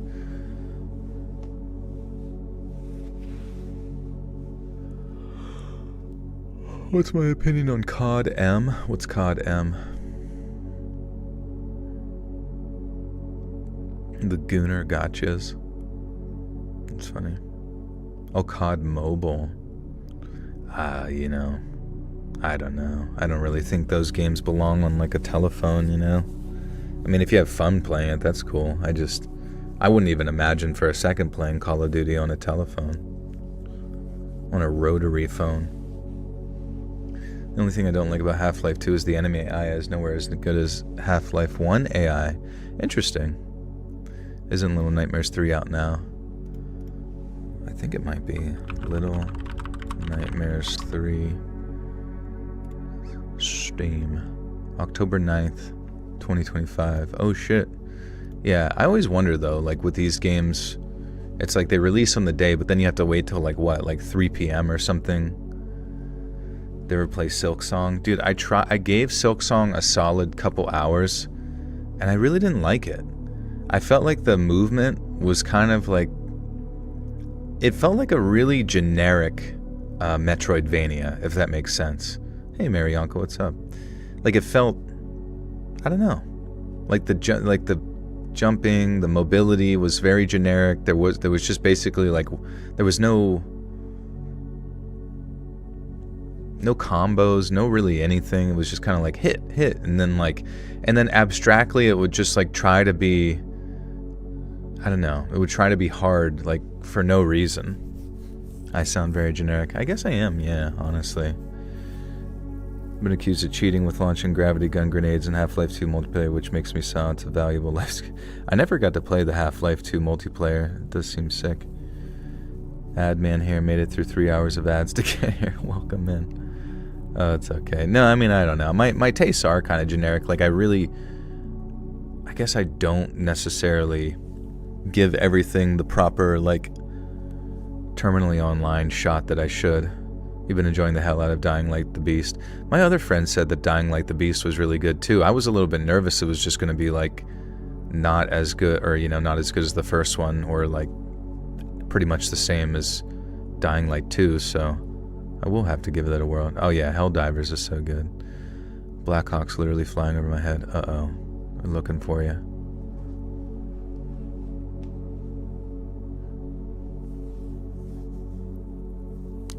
Joel, is Israel the real villains?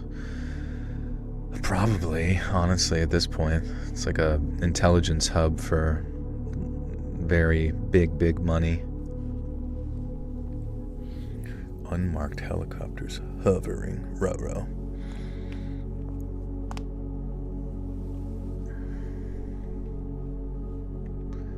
Alright,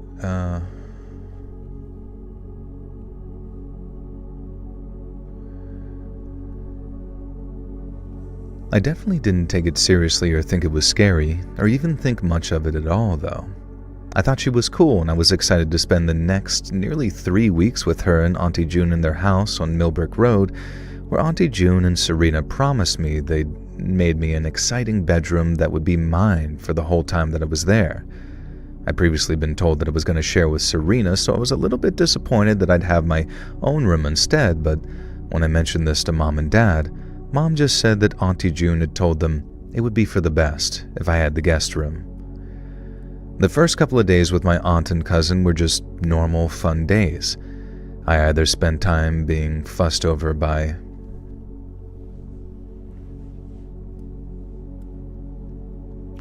Ever listened to Welcome to Night Vale? I've not. No, what's that about?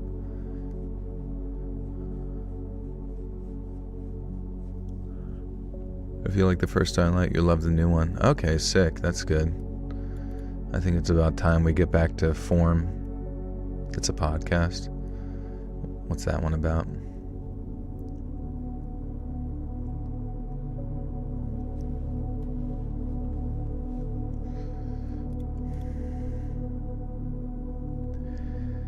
I either spent time being fussed over by Auntie June or Serena when Auntie June had to go out to work.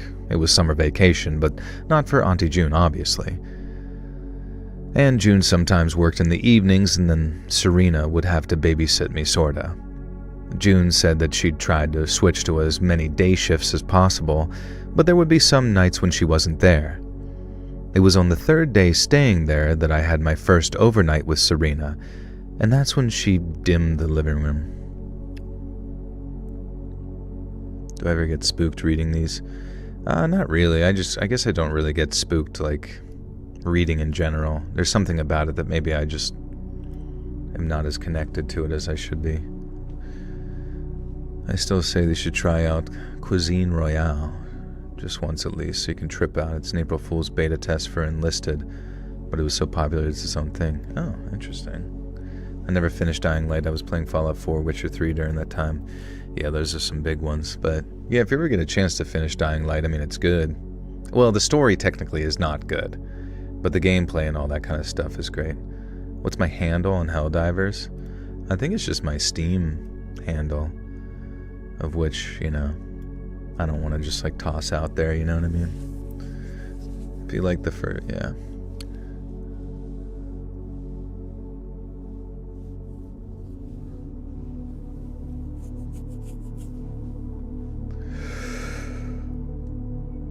Oh, okay, sorry. Fuck, man.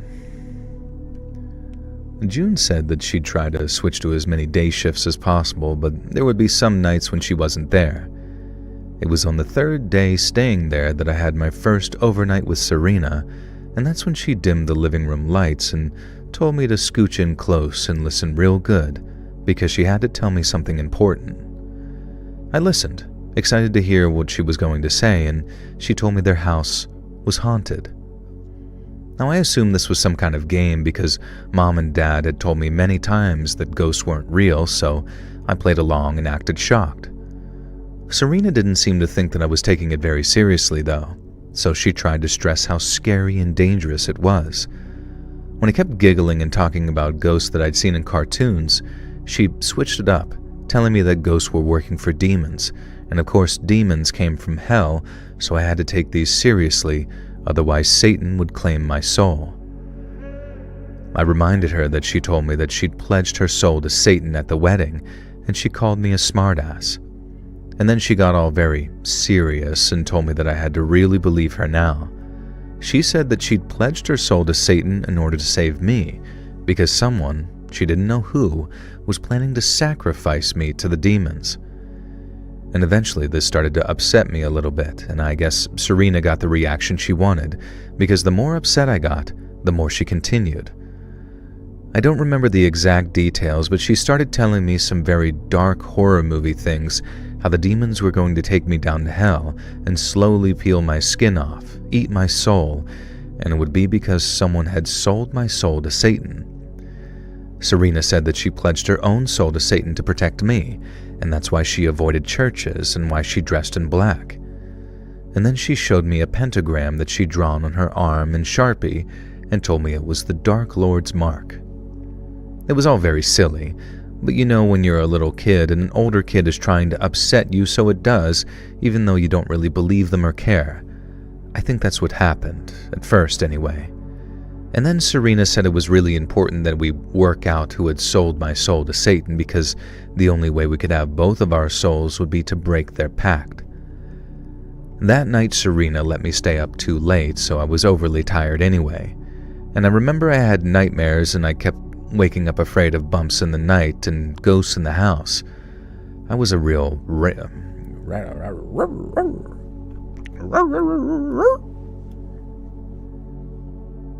Guys, every time I make a mistake, I should get a shock collar put around my neck. Just like Hassan's dog.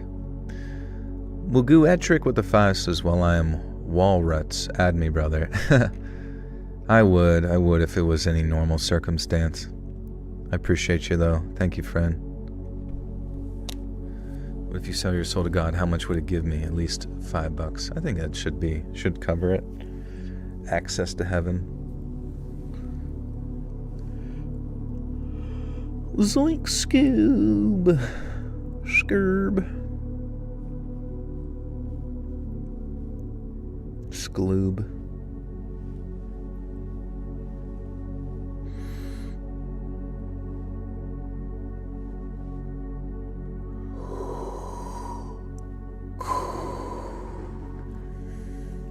Hey, see ya, Ella. Take scare. Take scare of yourself. I say that because I'm spooky.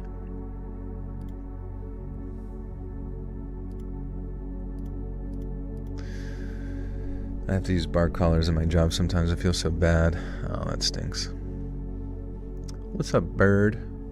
Swimming bird. You changed your name, didn't you? Because I recognize your profile picture. What was your previous name? Ever played Balatro? I did, but I just couldn't get into it, you know? Like, I understood it was like make combo, make number big, make big number. But I couldn't really make big number consistently, so I just kind of didn't care.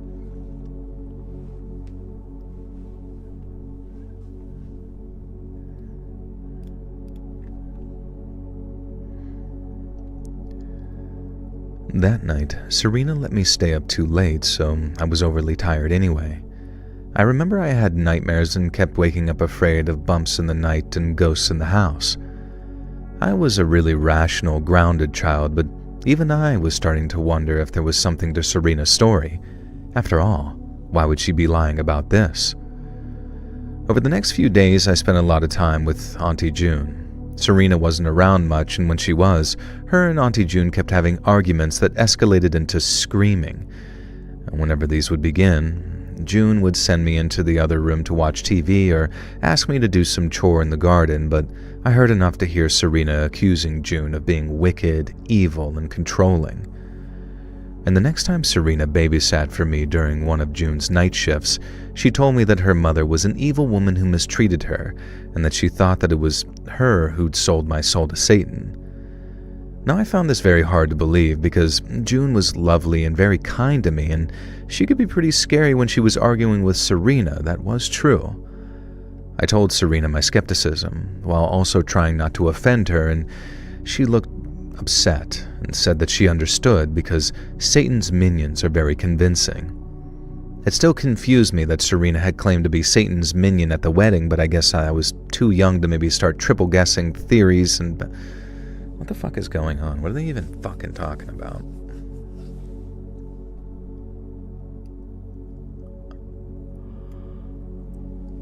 She uses a bark collar at work. She works at Best Buy. You get too loud, you get shocked. I sold a Gibson's SG60s tribute to a crazy good player today. That's cool.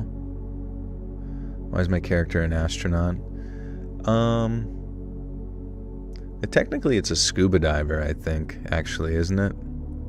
But it's supposed to be an astronaut. And it's mainly because I read science fiction when I first started, but then it evolved into horror, so I did like a combination of both horror, sci-fi. Sonomi, what up, dog?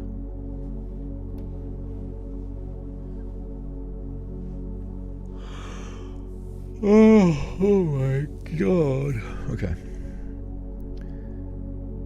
It still confused me that Serena had claimed to be Satan's minion at the wedding, but I guess I was too young to maybe start triple guessing theories about who was behind what demonic pact, especially when I didn't really believe in any sort of other...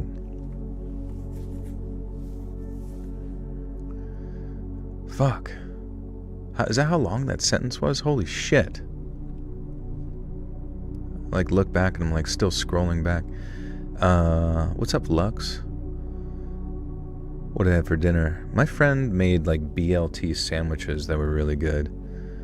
They had, it was like toasted sourdough bread and lettuce and tomato, fresh from the garden. Some sort of like spicy Japanese mayonnaise, delicious bacon, and then hard-boiled eggs cut. It was like probably some of the best BLTs I've had in a while. Mr. Nightmare collab when? Honestly, any time. I mean, it'd be sweet.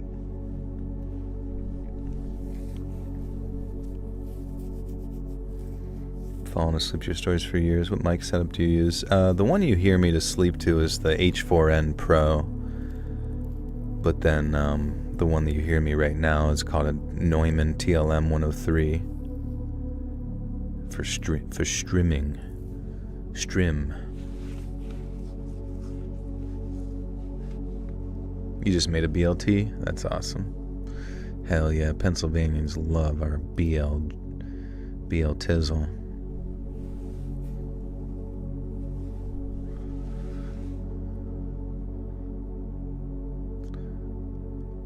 During the height of tomato season, it's good. Streaming and stimming. It still confused me that Serena had claimed to be Satan's minion at the wedding, but I guess I was too young to maybe start triple guessing theories about who was behind what demonic pact, especially when I didn't really believe in any of it other than that people were mad at each other and wanted me to be scared about something. And just over a week had passed when Serena babysat me again, and this time she told me that she had definitive proof that Auntie June had been the one to sell my soul to Satan. In the last few days, I'd spent a lot of time with June out of the house, and she'd even taken me to the store the day before and bought me a new toy, so I was pretty convinced that she hadn't sold my soul to Satan. I also hadn't seen any evidence of the ghosts or demons that apparently infested the house according to Serena, but again she explained that this was because she'd signed her own pact with Satan to protect us. I had overheard June and Serena arguing about me, though. Serena had accused her of giving me a lot of attention and trying to get her claws into me, which did sound scary, admittedly.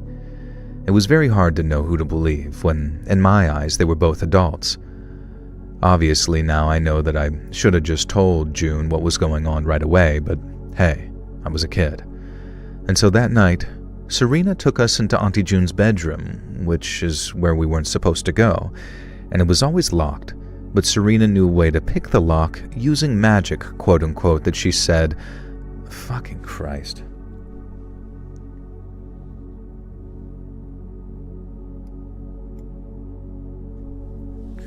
Sorry, Joel, did you say you do collabs with Mr. Nightmare? No, I mean, it would be sweet to. I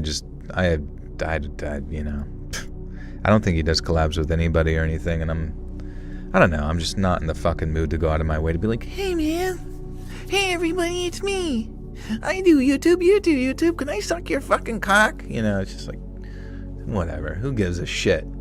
Oh, hey, you guys can actually make your own collab right now. You can take his audio, my audio, and play one of his stories, and then go play one of my stories, and there you go, that's literally what's gonna happen. It's just like it's fucking pointless. I mean, I would pay him. I would pay him to like advertise like, hey, there's this guy. He does scary stories also. Yeah, I'm just going to use an AI version of his voice and force a collab. He'll have no choice in the matter.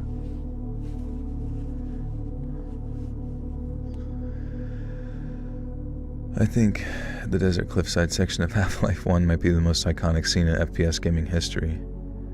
Desert cliffside section of Half-Life 1. Yeah, where you're like looking out onto the vista. That's pretty sick. FPS history, though, good question. What about Killzone? Killzone had some pretty sick-ass moments. Remember whenever it was like a nuke went off and then there was like lightning coming out of the nuke? That was kind of sick.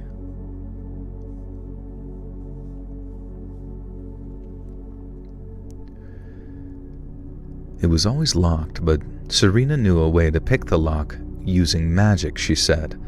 Although when she told me to look away so my soul wouldn't be corrupted, I saw her slip a key out of her pocket. Inside, she showed me the evidence. June had horror novels on her bookshelf, and on a board in her room there was an old Polaroid photo of Auntie June dressed as a witch, standing next to a devil who looked suspiciously like my dad in a Halloween costume. Serena insisted this was real, photographic evidence of her mother at an old coven. Do you like Halo or Killzone or Halo more? I would say Halo for sure. I know Killzone was supposed to be like the Halo breaker, but it just never, I don't know, it was too clunky, I think, overall to be like any sort of multiplayer aspect. Wart.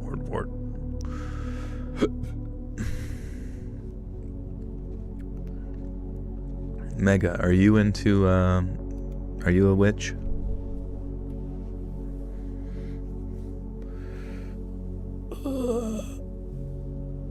Also, it's really funny, whenever I hang out with my buddy and his daughters, they want to watch Bizarre Bub, which is really funny. The youngest one calls it Bizarre Bob, and I just thought that's really funny. Bizarre Bobbert.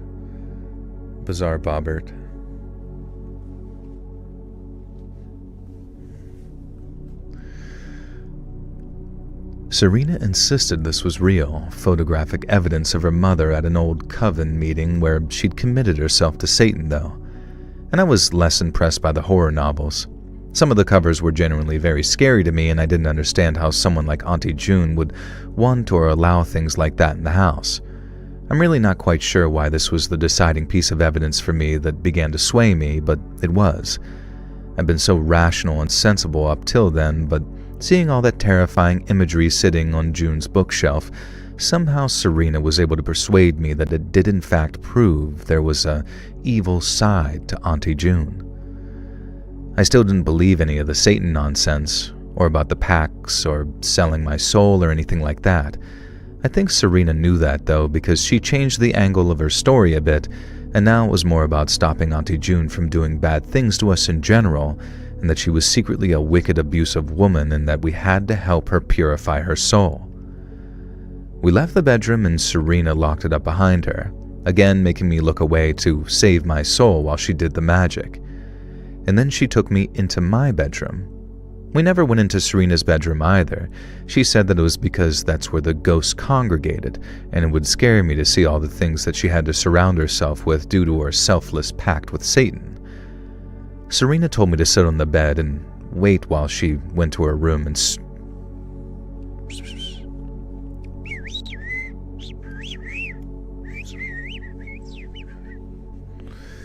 like multiple times in my adult life, I don't mind. It's a compliment, I guess. In this case, I just know the world, but 3 times I've been accused of being a witch as an adult.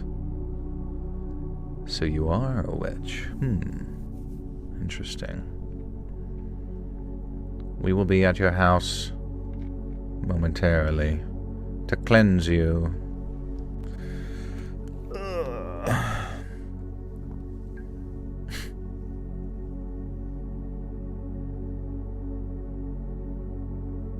You just want someone to talk to. What's up, Sierra? You doing alright? Fear not. You've got a whole chat room full of cool cats. Ask any question you want from anybody, and they'll be like, yo, cool. I do like nature and the moon, but yes, cleanse me. I'm so.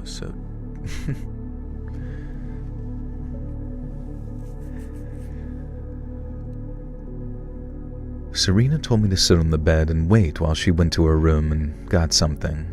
And while she was gone, I heard some bangs and crashes in the hallway that I think were supposed to sound like ghosts, but were clearly just Serena. And then eventually she returned and had a small baggie with 3 berries in it. She held them up and looked me very seriously in the face and told me that these were holy berries, blessed by God, and that we needed to make sure Auntie June ingested them. But because I always did the cooking with her lately, I had to slip them into her food somehow. Serena made me promise that I would. She made me swear on my life and the lives of my mother and father, and I kept my toes crossed and swore. What the fuck is going on? What the fuck is going on? Anything scary happen yet?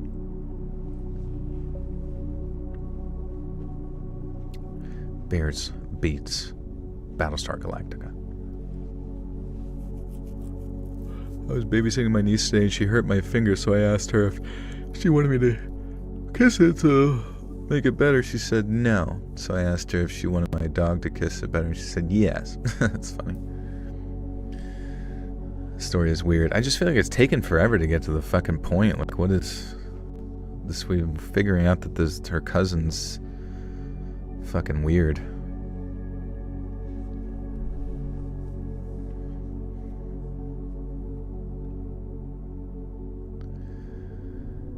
I kept my toes crossed and swore.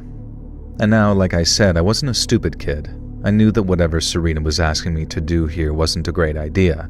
I also knew that berries could be dangerous.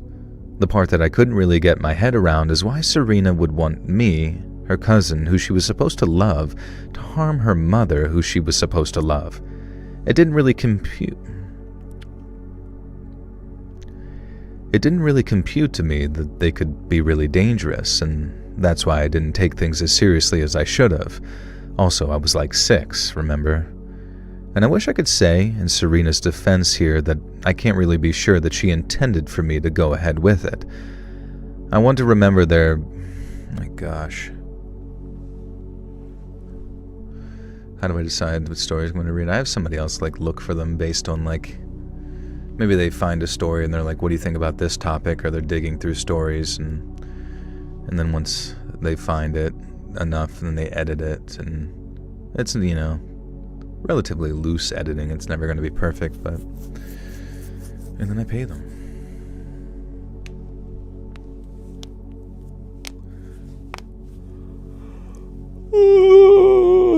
No frowns. What's up? Okay. I wish I could say, in Serena's defense here, that I really can't be sure that she intended for me to go ahead with it. I want to remember there being some hesitance, that she was unsure, or maybe told me to just do it if I was able to, or it's... what the fuck? What the fuck is this fucking shit? I want to remember... oh my god.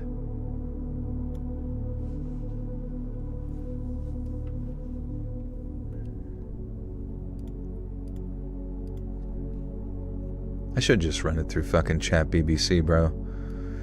But that always changes the fucking story and shit. How's it going with Mr. Ballin? Well, we're not doing... Twist of History is over now, so... it's all good.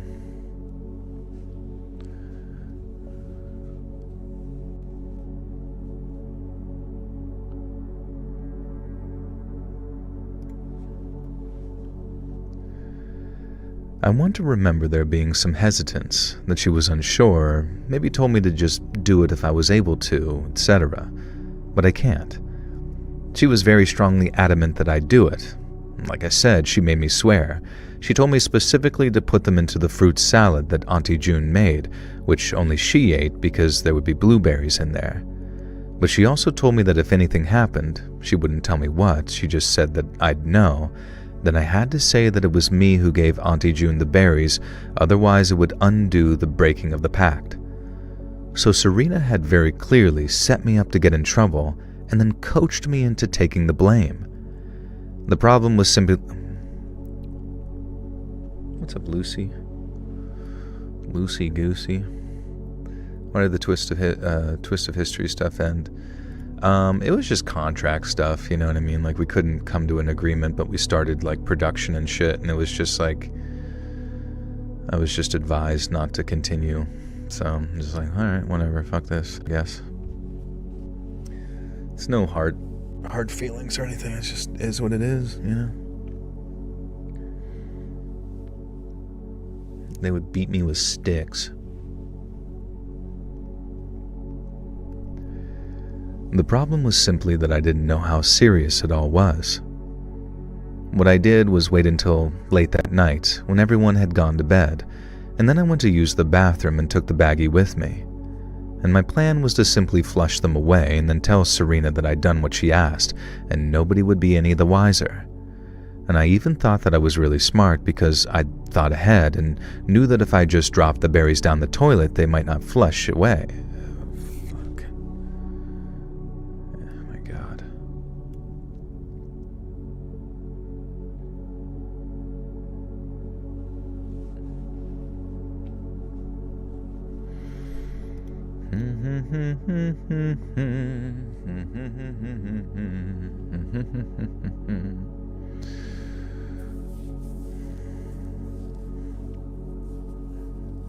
So you're not talking or planning anything in the future anymore?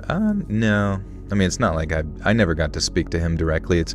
He kind of like works with it's like a corporate entity. I'm not exactly sure which one above him, but, you know, that's why it's like there's no disrespect towards him. It was like very clear that he's just, you know, the whole thing is like more of like a content production process, and it's like you never get to like speak face to face with really anyone, and which is fine, whatever.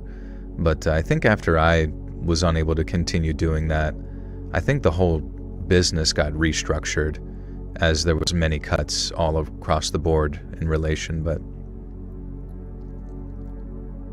yeah.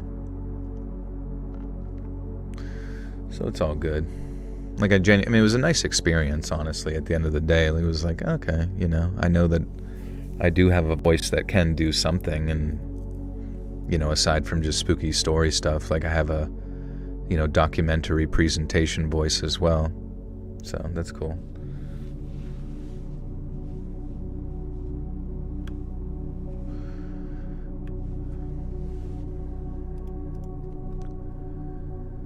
And I even thought that I was really smart because I'd thought ahead and knew that if I just dropped the berries down the toilet, they might not flush away. So I crushed them in my hand and wiped the mulch off and flushed that away. And I even tasted a little taste of the juice on my tongue, just in case they had actually been blueberries all along. And they were not. And I made sure... God damn it.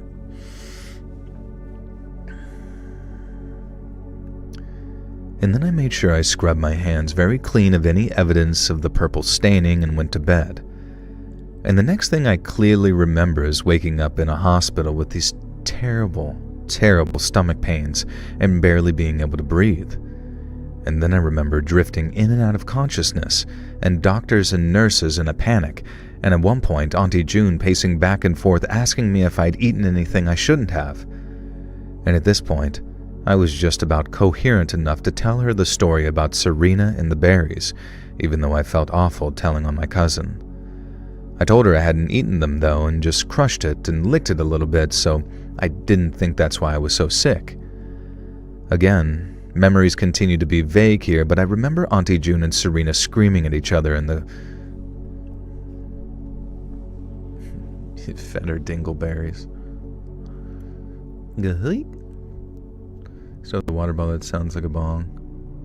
The water bottle that sounds like a bong. I guess that's really any of those like Stanley style ones. They just kind of have like that stainless steel ding, you know, kind of thing. They wanted to chain Joel down, but he is no cage bird. Joel's like the eagle of America. This is true, honestly.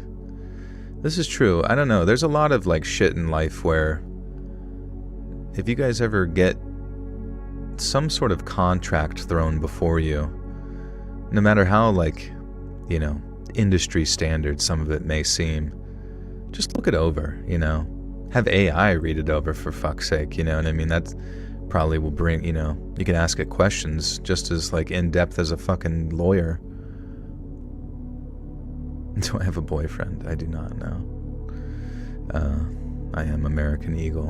I'm American Eagle genes.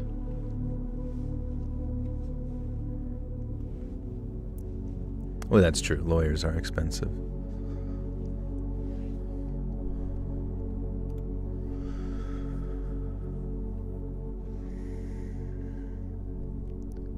Again, memories continue to be vague here, but I remember Auntie June and Serena screaming at each other in the hospital, and then another voice yelling at both of them. I remember having a drink. I remember having to drink some disgusting black liquid and everyone acting a little relieved, even though I didn't feel like I was getting any better at all.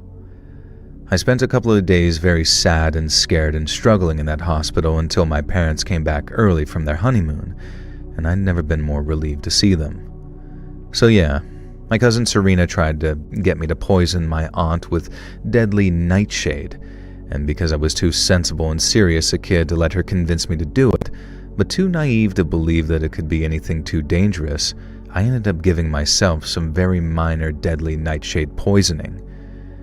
It could have been one hell of a lot worse. What? It could have been one hell of a lot. Could have been a hell? Could have been a hell.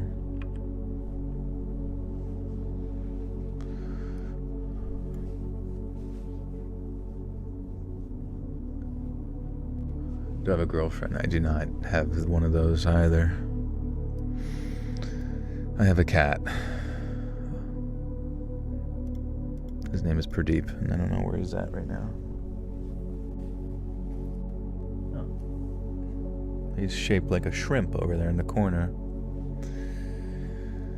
Do I prefer men? No, I think men are gross looking and yucky. Do you see yourself running this channel long term, or would you want to try different things? I mean, honestly, it'd be stupid to give up on this channel because it's just like, it's what I'm good at, and it's like crazy good money, you know what I mean? Like, it'd just be stupid to like stop Let's Read, really, under any circumstance. So I'll probably just continue to do Let's Read. And I mean, I did do another project, you might not be familiar, but it's the true crime channel called Saturn Soul. I can actually see, I can link it in the chat and maybe pin it, because we do have a new video actually. I forgot.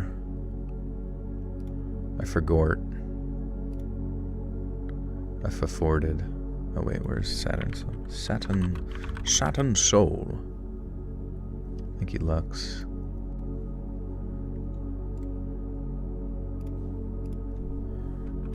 New true crime video. Boink. Alright, I'll pin that so you can go check it out. Give it a hype. Get it on the hype train. How come the Saturn Soul videos are shorter?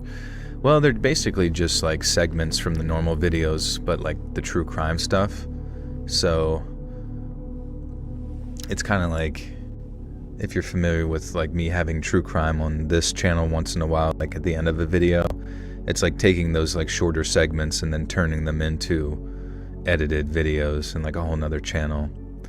Just because I'm like, I just feel like they're like criminally underutilized pieces of content, because they're really good and well researched, and obviously I got some amazing editors in like Robin and Inect Simon.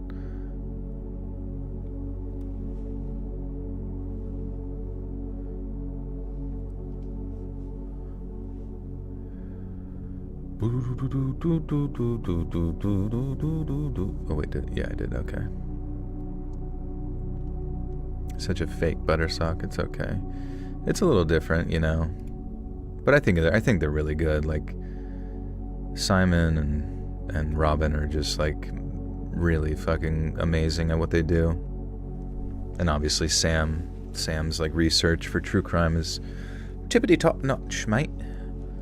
I think they're good length as the cases are really each depressing horror and so on is really, yeah, and I feel like you can only extend that stuff so long. I don't really know how some people make like hour-long videos unless there's like an incredible amount of detail on something, which I guess there would be, perhaps. Perhaps. If it ain't broken, destroy it. Attach C4 to it and set the timer.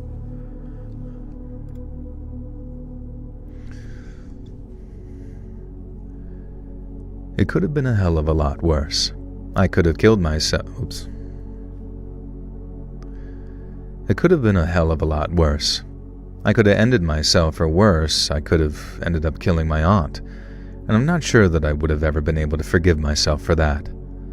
No matter how much people tell me that it wouldn't have been my fault, I'm not sure that I would have been able to accept that as true. One thing that was true, though, was that Serena had tried to convince me to poison her mother, and her actions had led me to getting mildly poisoned instead. So of course, everyone wanted to know why and what the hell had happened. I didn't really follow or understand what was going on at the time, being so young. I just recovered in the hospital and was told that I wouldn't be seeing Serena or Auntie June again. And later this changed, but that's what Dad told me, fairly angrily at the time, and... Later this changed, but that's what Dad told me, pretty angry at the time, and I think a part of me had become scared of Auntie June after all the things Serena had told me in the horror novels on her bookshelf, because I just remember being glad that I wouldn't have to deal with any of that again while I was focused on just getting better. And here's how everything eventually played out, though. It turned out that Auntie June had been incredibly...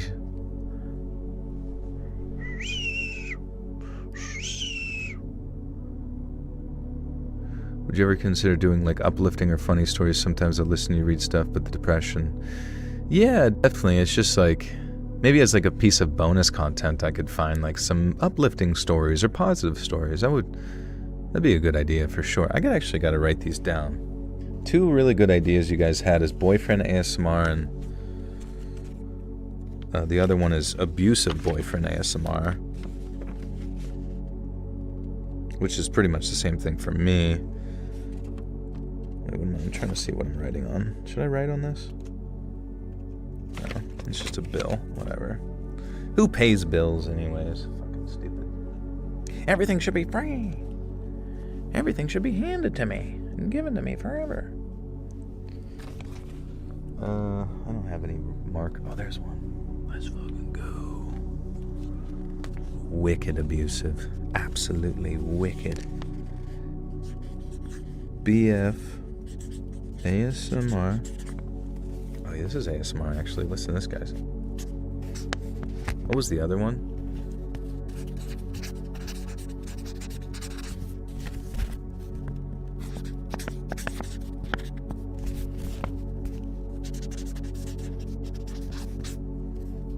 Positive affirmations. No.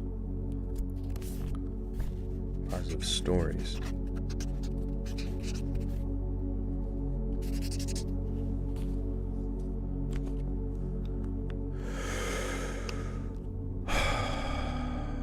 I guess I could do a girlfriend ASMR too. I could pretend to be your girlfriend.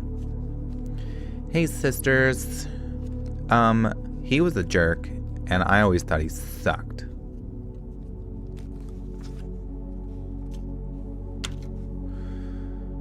Oh, man.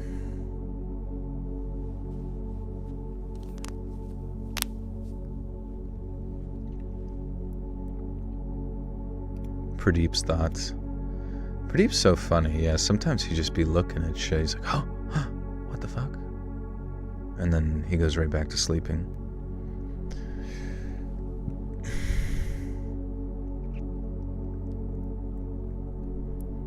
It turned out that Auntie June had been severely struggling with Serena for about a year. Out of the blue, she'd gone from a well-behaved and kind girl into a monster. June was barely coping with her, but didn't want to admit it to anyone in case they judged her. She knew that Serena had always been genuinely cared about. She knew that Serena had always genuinely cared about her little cousin Kaylee, so she thought that me going to stay there during my parents' honeymoon might heal the rift between them, and instead, it made things worse. Fuck.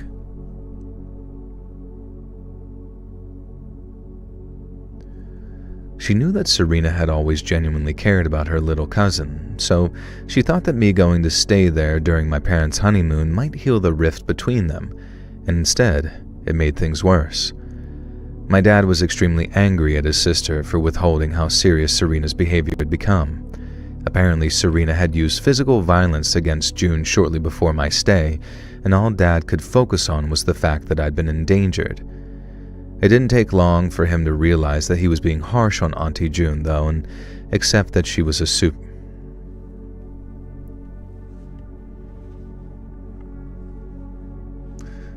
Joel should adopt us and feed us bell peppers all day. My friend had these like cherry bell peppers. So they were like spicy peppers, but they were kind of marinated in some type of cherry bullshit. It was so fucking good. I should read My Immortal. What's that about? What's that about?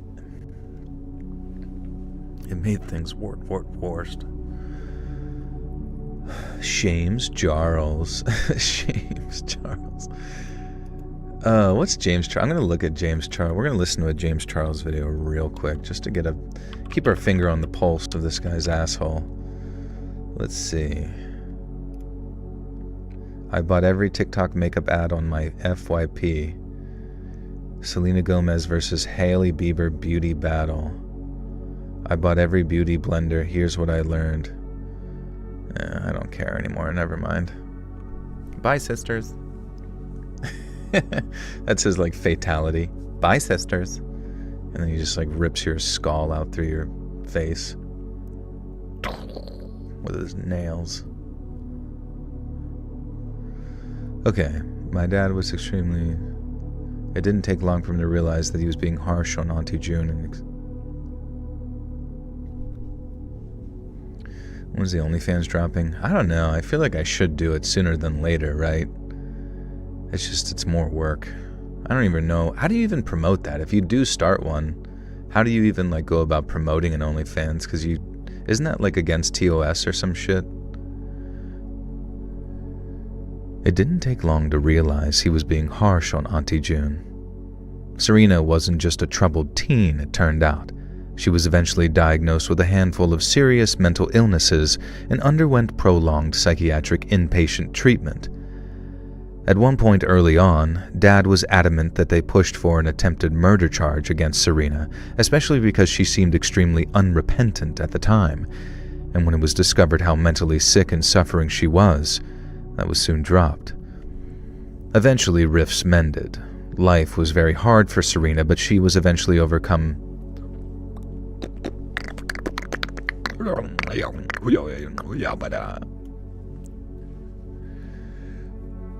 That's not you, Joel. Doing OnlyFans? Yeah, I don't really... Is that what you mean? I'm not really sure... I'm not even really sure I could take it very seriously. Sit there talking about, like, orifices or whatever. Get bored at a party and you just leave.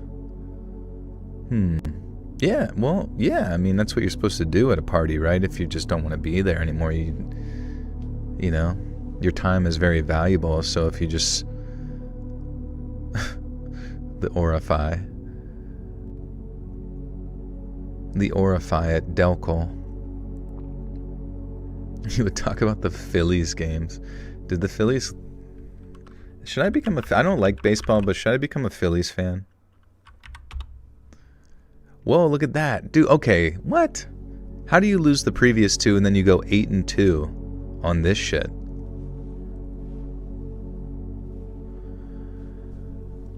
The Irish twin goodbye.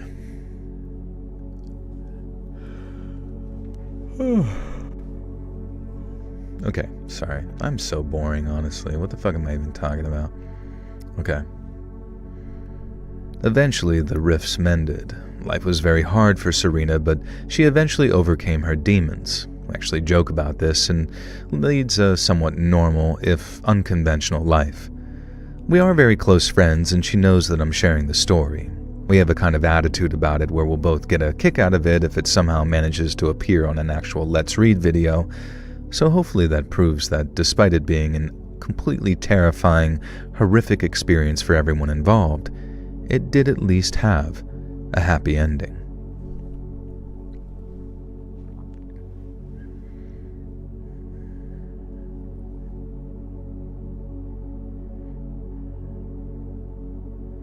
Serena's nasty behavior is quickly becoming a pile of broken glass. How will her baby cousin learn a dark secret always poisoned the family tree? Better luck next time, XXO, Gossip Girl. Girl, I'd never talk to her again. She tried to set you up for murder. Yeah, that'd be something hard to forget. I mean, I guess if you were young enough, and you were both just like young, dumb kids.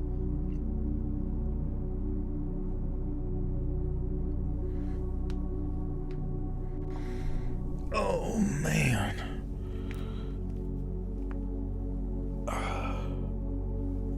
Should we keep reading? Yeah. It's trauma bonding, but you bond through traumatizing other people. What's up, Yazzie? You need muffins? What kind of muffins would you want? Creatine, what's your preference? You know, it really doesn't matter as long as like the monohydrate type. I mean, I'm sure there's suggestions on Reddit of like the highest quality. What's up, Emma? What sports do I watch? Just football, American football. Okay, but do you guys feel, honest question, did anybody, I know this is kind of, you know, football talk, whatever, but did you guys see the Chiefs Jaguars game the other night where Trevor Lawrence fell down not once, but twice onto the ground and got up and ran into the end zone, right? Was I the only one that thought to myself that the Chiefs looked like they weren't fucking trying? Or were they in some type of defense that made it so that they were like in a complete pass prevent type thing so that they were completely unaware that some guy would fall over and then run into the end zone? You know what I'm saying? Like, what the fuck? Like, I'll be honest with you. If you do, okay, someone here who's like sick at data, someone here is just absolutely sick at data, which we could probably just ask Chat BBC and see what it thought. But if you look at how close every game has been this year in the NFL, I'm under the or even more so, look at how close the spreads have been in relation to what like the bookies say in Vegas. I would honestly say you could probably look at that data and have some sort of implication that would demonstrate that the fucking NFL is very clearly fixed, very clearly rigged. And now they're not showing favoritism to the Chiefs anymore because they want everyone to suck fucking Taylor Swift's butthole and get a COVID shot or whatever the fuck. Now it's like something's different this year, and it's pretty apparent. You can see Chris Jones for the Chiefs just standing there. It looks fake. Yeah, like, that's my question, though, because another defensive tackle went back to, like, dropped into the backfield to, like, play at the linebacker position very quickly. So in my mind, I'm like, is that what they all were doing? Like, basically in pass prevent? But at the same time, like, I don't know. It just seems strange.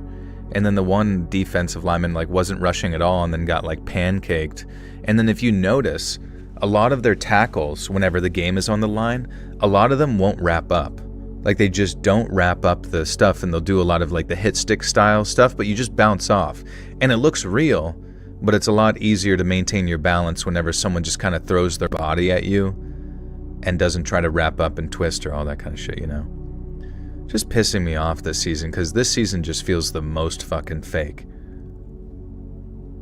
NFL is harder than before, I think. When I was in Spain, I never watched NFL in my life. I only watched football, okay, soccer. Right. Slow down, hold on. Chiefs butthole, Taylor Swift rig. Okay, yeah, you got it. I mean, that's pretty much it. Shit is not real. Billions of dollars in the game and people think it's not rigged is hilarious to me. Also, they're a charity and should pay taxes. That is kind of weird. How are they a charity? What's up, Matt? Cardinals are averaging 1.6 points per loss. I mean, it's a bit strange. You know what? We're gonna dig into this.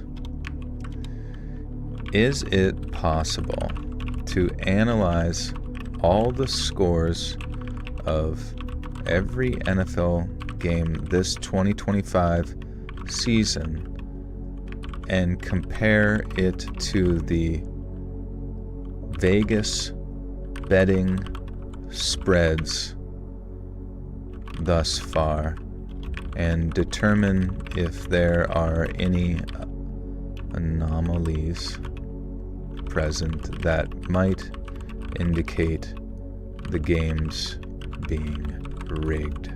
Question mark.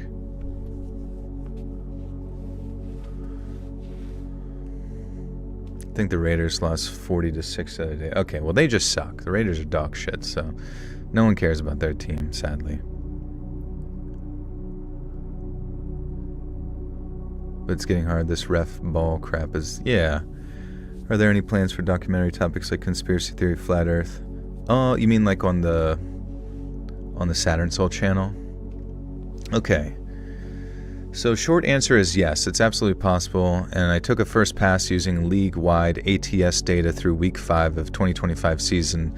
Favorites versus underdogs. Favorites are a touch over break-even against the spread so far, approximately 53% covers, which is well within normal random variation for 5 weeks of games.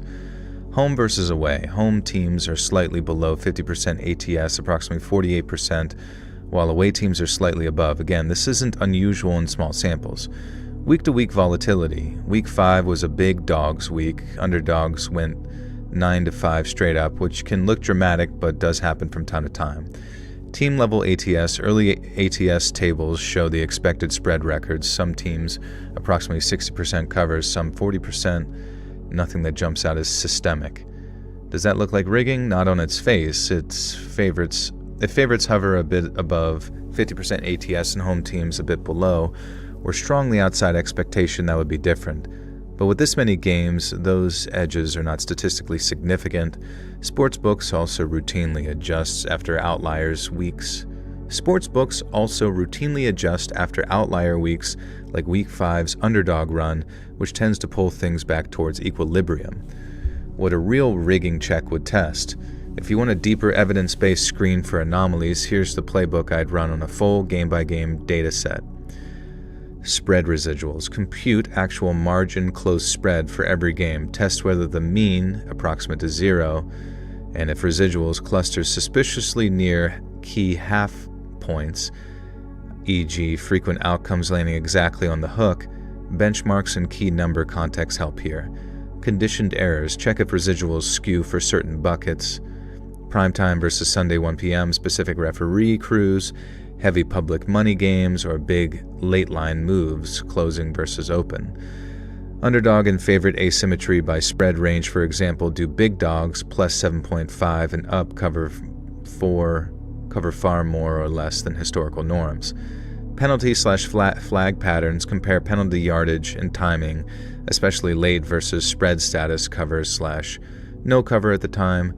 Market accuracy drift. Compare 2025 closing line error prior years to see if accuracy suddenly degraded, which would be odd given mature NFL markets. Historical dashboards can anchor expectations. Bottom line right now, based on public ATS aggregates through week 5, there's no red flag pattern that would suggest rigging. We do see normal betting market noise, e.g. a big underdog week, but league-wide cover rates are sitting well within the usual band for this point in the season. Alright, well, if you like, I can assemble a game-level table, 2025 scores plus closing spreads, and run those residuals and bucket tests next if you already have a spreadsheet on... Okay, whatever. I don't know. I guess we'll see here by the end of the season, but keep it in mind, I suppose. Remind me in a couple months and we can check back. Milan, thank you. Good to see you.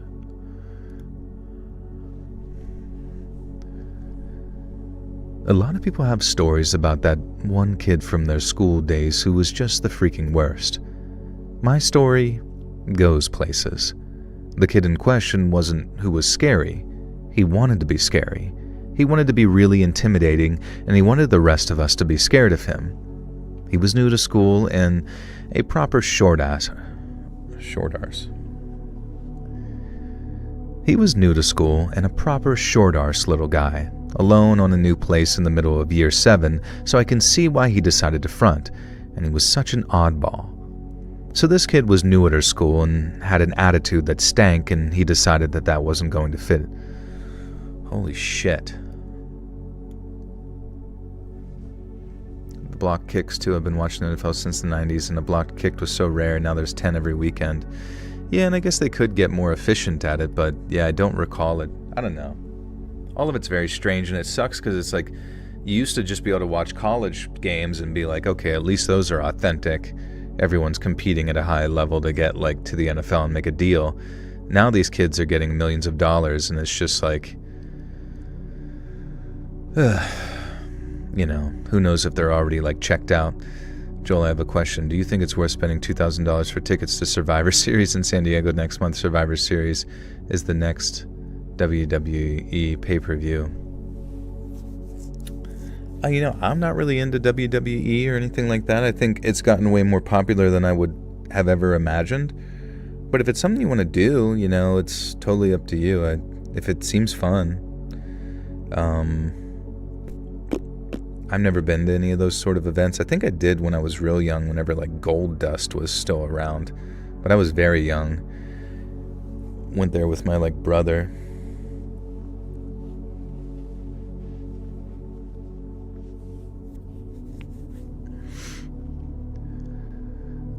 So this kid was new at our school, and he had an attitude that stank, and he decided he wasn't going to fit in. He wasn't going to try to be anybody. He wasn't going to try and be anybody's friend. Instead, he wanted us to fear him, so he picked someone to emulate that he thought we'd find badass and scary. Unfortunately, that person was Fred Durst. Now let me set the scene. I was just an average year 7 girl doing average things, watching all of this play out. Durst was the short, puny little year 7 who was short for even our 11/12-year-old ages. He had a baby face and blonde hair, and he'd storm around the school doing the nookie walk from the Limp Bizkit video, literally acting like Fred Durst, just scowling at people and saying the F word if you got too close. The teachers said that he had behavioral issues, but as you can probably guess, as little kids, we found Durst hilarious. And yes, he did insist that everyone call him Durst. Limp Bizkit is kind of hard to explain to anyone who wasn't a kid during that era. There were a really weird... Come on, do it for the nookie! Yeah! Yeah! Take him to the Matthews Bridge! Can you feel it? Can you feel it? Yeah! Rolling, rolling, rolling, rolling. What?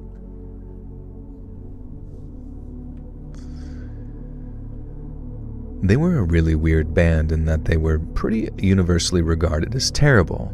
All their early albums received mid to terrible reviews, and they were voted Worst Band of 2000 by some magazine, I remember.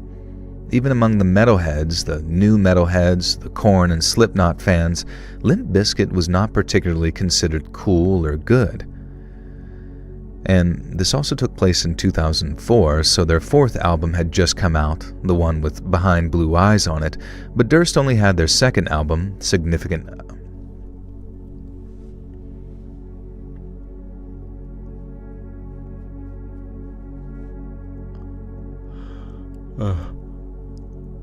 Korn, Slipknot. Can you feel it? Yeah.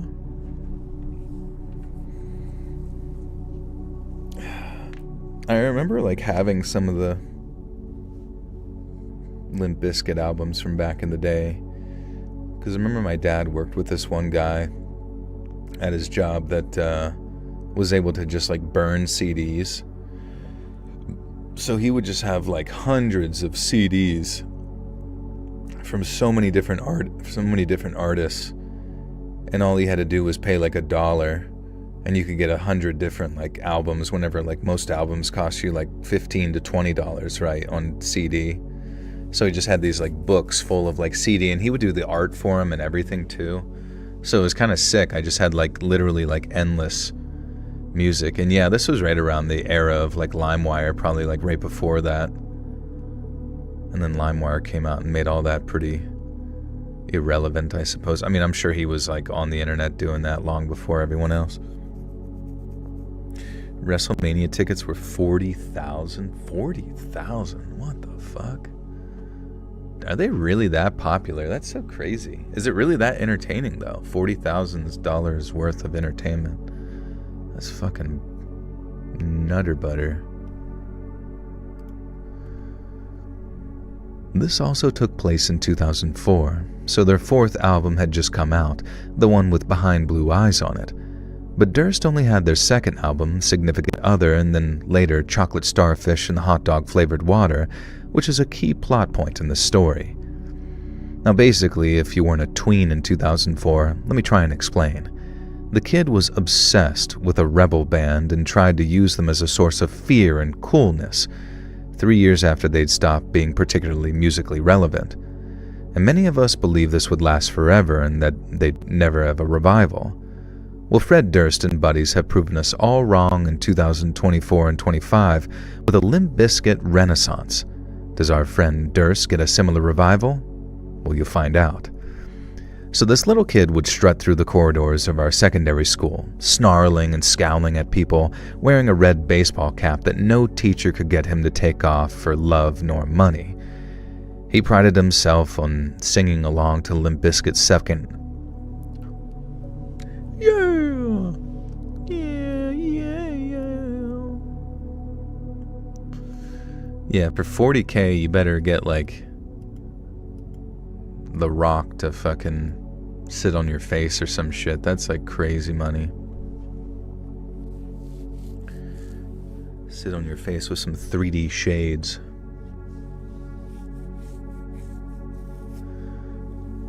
It was kind of funny back in the day, everybody just getting viruses from downloading like big booty Latina chicks on fucking LimeWire and shit.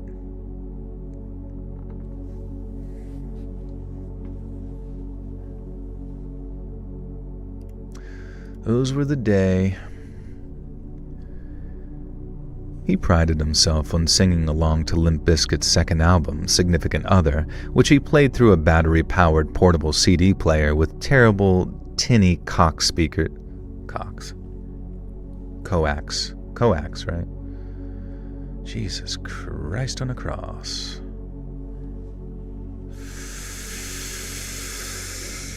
Oh, tiny cocks.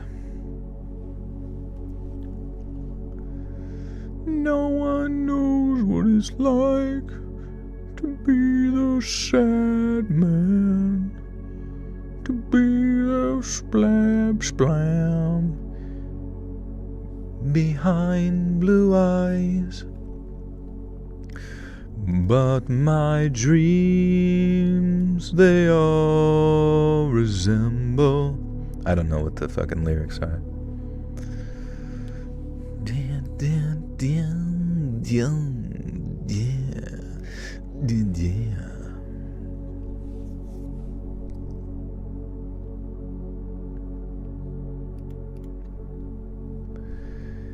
He prided himself on singing along to Limp Bizkit's second album, Significant Other, which he played through a battery-powered portable CD player with terrible, tiny coax speakers attached in the headphone port. And no matter how many times the teachers tried to confiscate Durst's CD player or ban him from listening to Limp Bizkit, he somehow managed to steal it back within a day and would have returned to blasting Significant Other through the corridors, hallways, and classrooms of our secondary school. I think the teachers would have taken him more seriously if the rest of us hadn't constantly mocked and made fun of him. And eventually Durst didn't care that we weren't afraid of him. He went from trying to be hard to trying to be the class clown.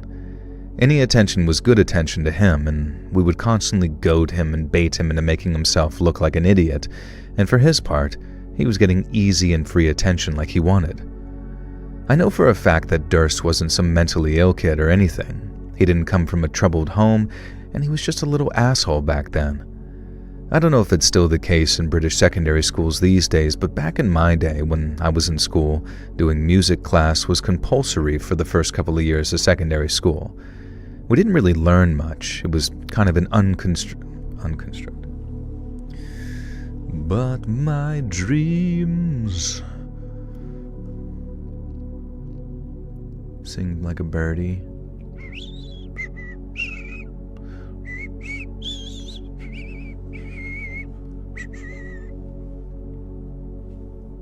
Yeah, sing. Sing, monkey, sing. Sing, little monkey man. Do I like metal music? Yeah, I think so. I haven't really gotten to work out to some hardcore shit in like a while. Because I work out in like a commercial gym with like a trainer. And you have to listen to all the dumb shit that's over the fucking speakers.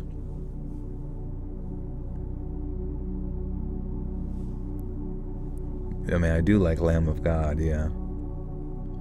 Oh, murder. Oh, murder.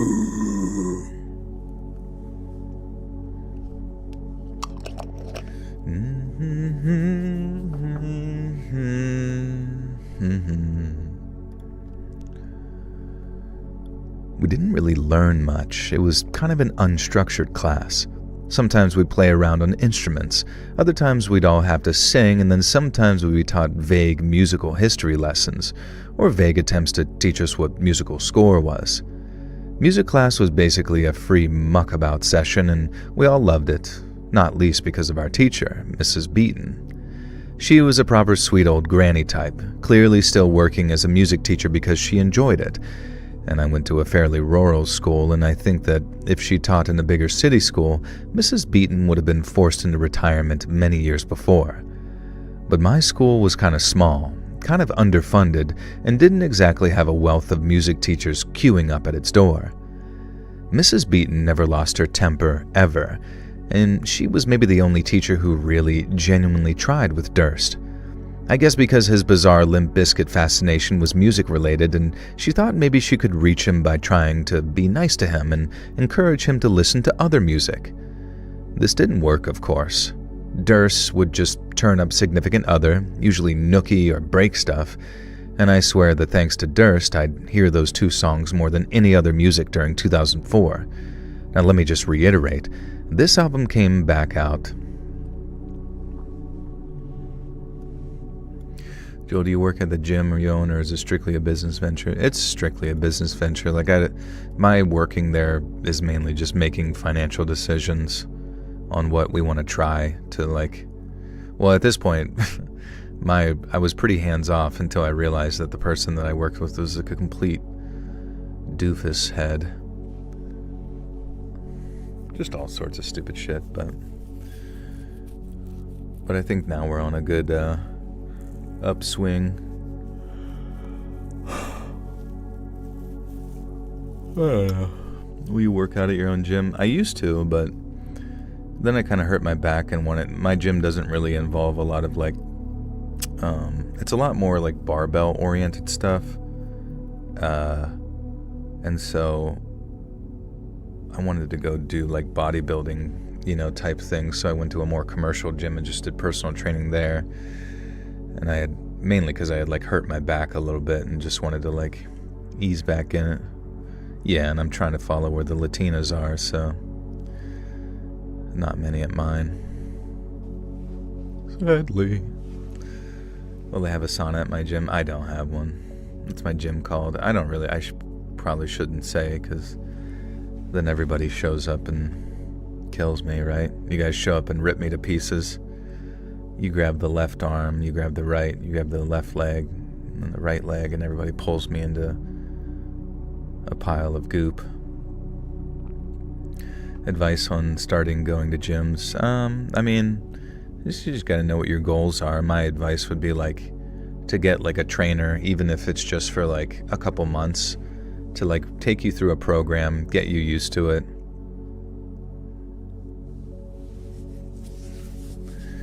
And then once you're into the rhythm, then you can kind of do it on your own and maybe check in with your trainer on programming. But it's important to like follow a program or have somebody like teach you proper form.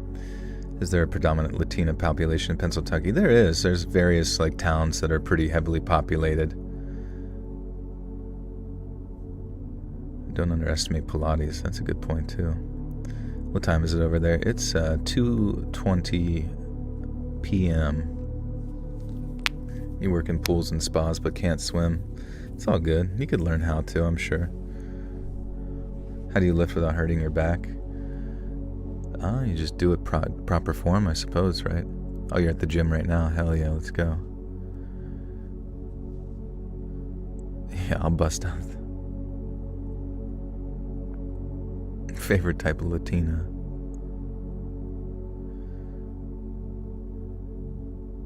The one that says Ariba. I don't know. Everyone's beautiful, man. Everyone's fucking hot as shit. It's crazy. Can't stop staring at everybody. Let me just reiterate. This album came out in 1999. Limp Bizkit had 4 albums out by 2004. Durst just only owned this one, at least for most of the story. So Mrs. Beaton tried really hard to be nice to Durst, and he was rude as... Oh yeah, the goth Latina. Oh my god.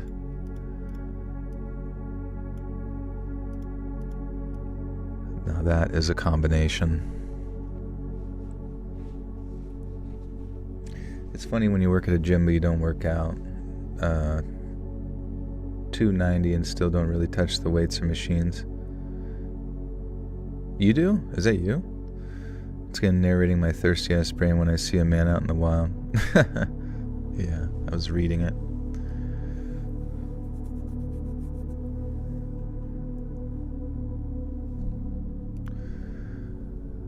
So Mrs. Beaton tried really hard to be nice to Durst, and he was rude as hell to her, and she never once got angry at him or raised her voice or anything. Oh, there's one thing that I haven't mentioned about Durst's copy of Significant Other yet. It was the censored version, so all the swear words were just muted out hilariously, and his parents wouldn't allow him to own the uncensored version back in the day in case it was a bad influence. And I first met them back at Parents' Evening of that year.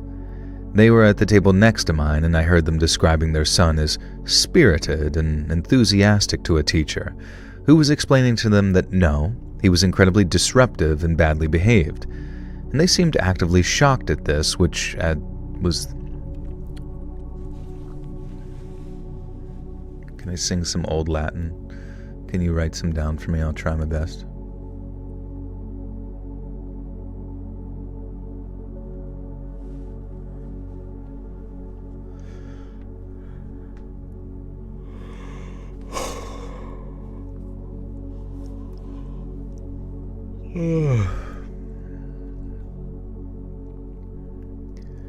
They seemed actively shocked at this, which was the first time I discovered that his whole Durst act was mostly only at school. And this was before Mrs. Beaton. Joel, are we old? Yeah, I guess, I'm definitely Unk status for sure. Unky. Mr. Unky.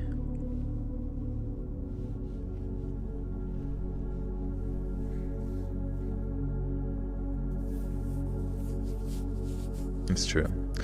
We're fortunate to have lived this long. Which is crazy. Crazy, one day we gotta die. For one reason or another. And this was before the Mrs. Beaton incident. So back to that, every time he'd disrespect Mrs. Beaton, the rest of the class would get particularly mad at Durst. We started calling him Durst the Worst, which I think is a nickname Fred himself probably heard often. But despite us trying to use it as an insult, Durst loved being called Durst the Worst, And because we were stupid kids, we didn't realize that we were only encouraging him and rewarding his attention-seeking behavior. So a typical music lesson would kind of go something like this. Mrs. Beaton would say, Hello, cast and crew.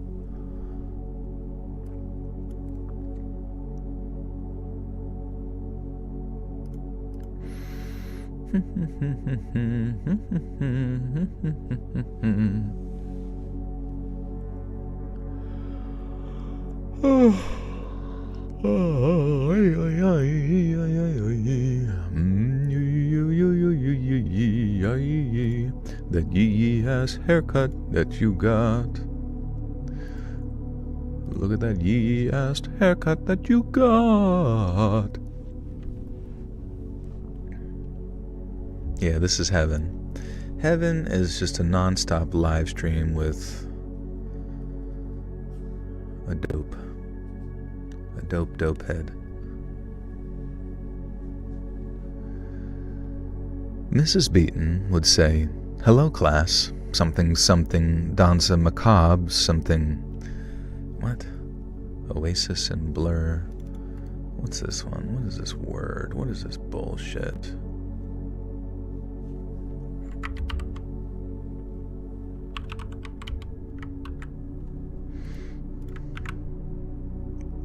Dance?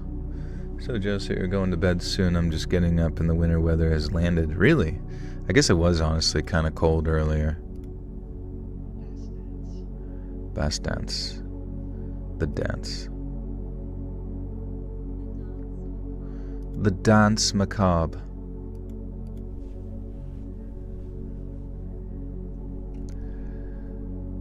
Mrs. Beaton would say, Hello, class. Something, dance macabre, something, teacher voice, oasis and blurb, something. And then she'd sigh and add something about Limp Bizkit. She tried her very best to incorporate Limp Bizkit into her music theory lessons, knowing that Durst would just bring them up anyway. And then Durst would hear Limp Bizkit. Oh my fucking god. Come on, the nookie! Come on, nookie heads! Yeah. Oh my god, it's Fred Thursday!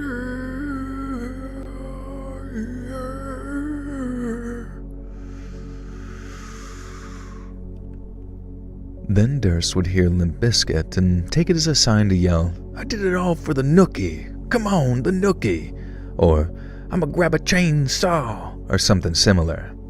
And then we'd all yell at him to shut up, Durst the worst, and then he'd rap back at us in a bad approximation of Fred Durst, and then eventually we were all disrupting the lesson, not just Durst, so Mrs. Beaton would clap her hands together politely and ask for gentle, calm, quiet. And that was her catchphrase.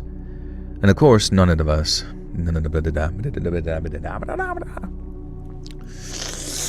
Alright, somebody just eat Durst. Somebody just pick him up and bite his head off like a big praying mantis.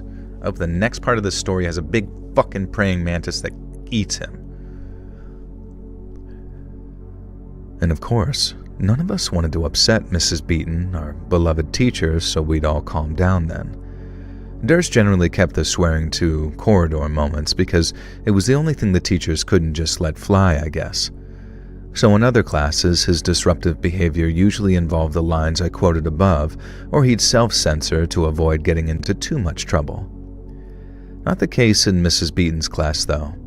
He knew lovely old Mrs. Beaton would never actually punish him, so he used the opportunity to say the full range of F-bombs and B-words in Limp Bizkit's arsenal, and you could see that it genuinely bothered Mrs. Beaton every time he did so. Like whatever he said...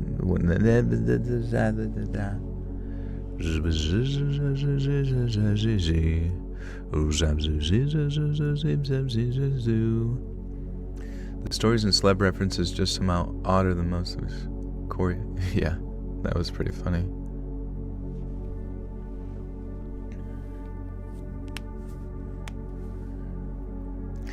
It's not a motherfucking chainsaw, wow.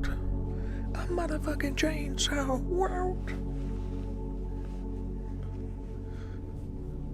Is 1997 considered Gen Z or millennials asking for me?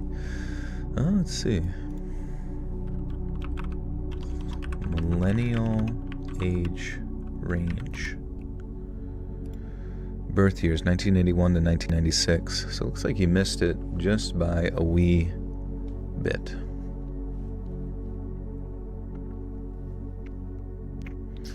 Motherfucking chainsaw, wow. That motherfucking chainsaw, wow.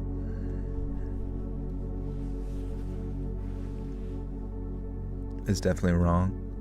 No, 1981 to 96. Current age range in 2025 is 29 to 44 years. Well, sounds about right to me.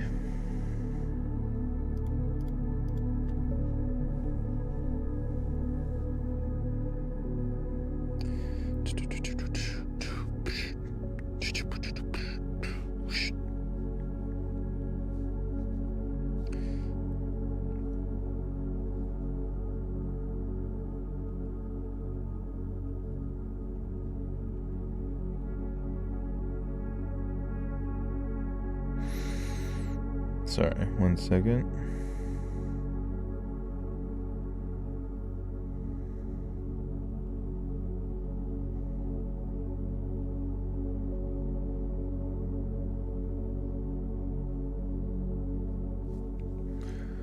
Okay. Not the case in Mrs. Beaton's class, though. He knew lovely old Mrs. Beaton would never actually punish him, so he used this opportunity to say the full range of F-bombs and B-words that you would hear in their music, and you could see that it genuinely bothered Mrs. Beaton every time he did so. Like whenever he said the F-word, she'd twitch a little and tell him it was harmful to use language like that. As some example of how powerfully sweet Mrs. Beaton was, Durst even listened occasionally, and he would usually stop swearing once he saw that he offended her too much. And the main event happened on the day that we came back from half-term break. It was the final half-term of Year 7, which means Durst had been at the school for around 6 months. He joined after the Christmas holidays, hence why he was in the... Holy fuck.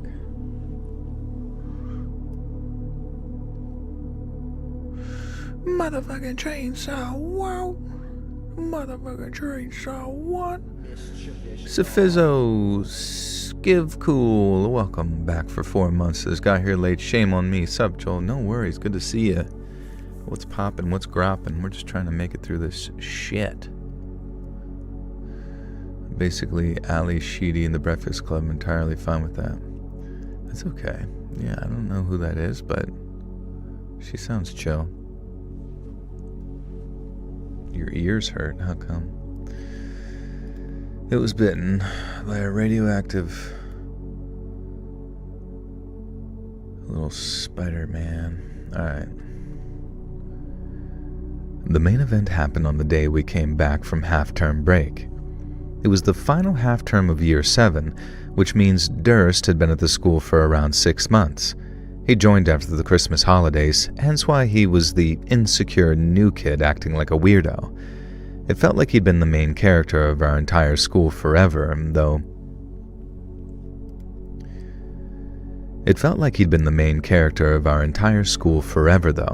Even though this must have just been because he was in my class. Looking back, it was obvious that the situation couldn't go on forever and that something would have to be done about Durst eventually to stop him Looking back, it was obvious that the situation couldn't go on forever, and that something would have to be done about Durst eventually to stop him disrupting our entire school lives. And I sometimes wonder what things would have been like if the Mrs. Beaton incident hadn't happened.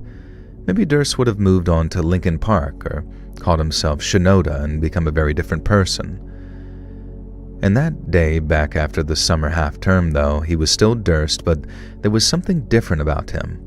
We all recognized it right away because he'd been spinning Jesus Christ, okay. Oh fucking K. Okie dokie.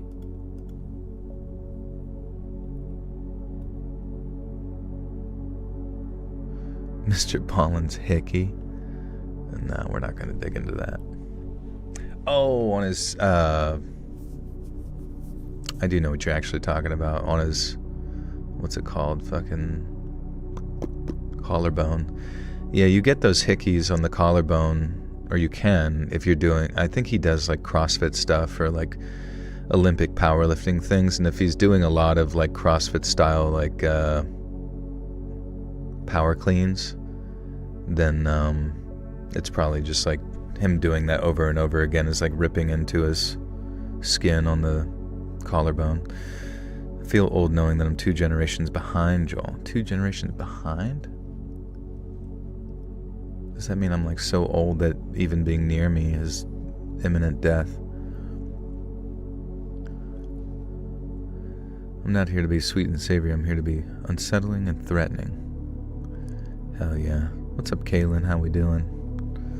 What's poppin'? We all recognized it right away because he'd been spinning Significant Other every single day for 6 months. But I particularly recognized it because my older sister had other Limp Bizkit albums, so I'd heard it before when it came out in 2001 or whenever it was. And the thing I'm talking about is Limp Bizkit's 3rd album, Chocolate Starfish and Hot Dog Flavored Water. Durst had the CD. He was listening to it, jamming to Rollin'. Oh my God. Jamming to Rollin', air raid vehicle, and in fact, a smug and excited look on his face as if it was a brand new album and this was his first time hearing it. Turns out that it actually was the case. He'd literally been gifted it for the first time on the way to school that day. In amongst his usual snarls and spinning his red cap on his fingers,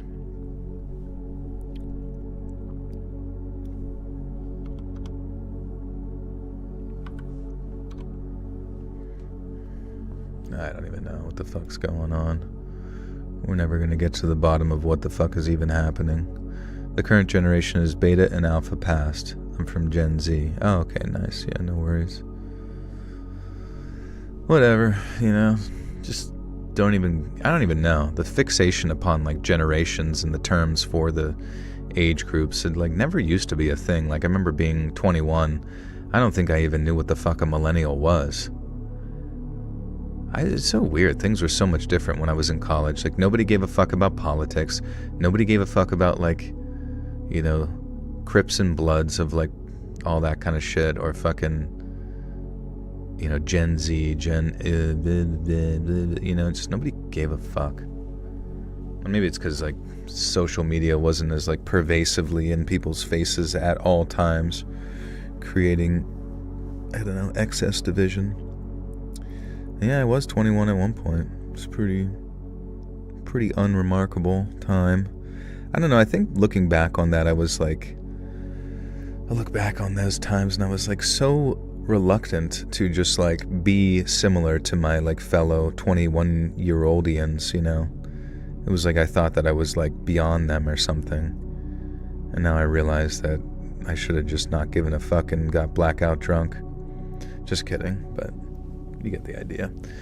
I kind of feel like there's some common traits, but a lot of it, especially online where no one can see anybody else, it's nonsense and people just get alone with whoever they... Yeah, I agree. Isn't that just because you were younger and care less about this stuff? Yeah, I get... that's a good point too, because I guess as you get older, you for some reason get like pulled into like the political, socio-divisional concepts maybe more so. Whereas when you're younger, you're a lot more carefree and silly. You were a heavy drinker. No, I wasn't. In college, I like very seldom ever drank. And I still don't really drink that much, I guess, which is probably a good thing. I never developed those habits or whatever. I'm a 90s baby. Yeah, I was born in 1990. Crazy.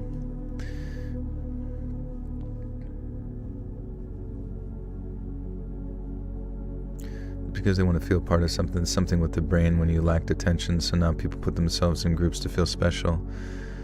That's true too. Yeah, some sort of strange abstract sense of, especially online, being in a weird community online is almost like, especially one that's just comprised of like people on Twitter or some shit or some sort of Instagram comment section. Trying to like fit into those based on these identities is so meaningless because you turn off your phone and then you're right back to just being yourself individually. And And I think maybe that's what was maybe pounded into my head when we were younger, is a stronger sense of individualism. But maybe to the extent also that it probably was maybe some degree harmful. I don't really know. I'm just saying words. What the fuck am I even talking about? I don't know anything. In amongst his usual snarls and spinning his red cap on his finger, Durst would point to his CD player during form... Oh my god, I just want to get to the fucking point of the story. This shit is so fucking boring. Holy fuck. The kid likes Fred Durst. What did he do that was bad? End. Scene. Holy shit. In amongst his usual snarls and spinning his red cap on his finger, Durst would point to his CD player during form room and say things like, "New album," and "Good, huh?" to anyone who came close. Of course, we all psyched him up, asking him about it and asking him which his favorite tracks were and things. And it was clear he loved Roll In and Take a Look Around, which to be fair was a banger because those were the two songs he kept playing over and over and singing along to the latter in particular. And when he was listening to Rollin' for the 5th time, though, I noticed something. Not only did Durst have a second Limp Bizkit album now, oh my god, if I have to say the fucking word Limp Bizkit 50 more times in this fucking story, holy shit. God, where's the bad part? Where's the scary part? Like, why all this build-up just to fucking say this little fucking idiot likes... God.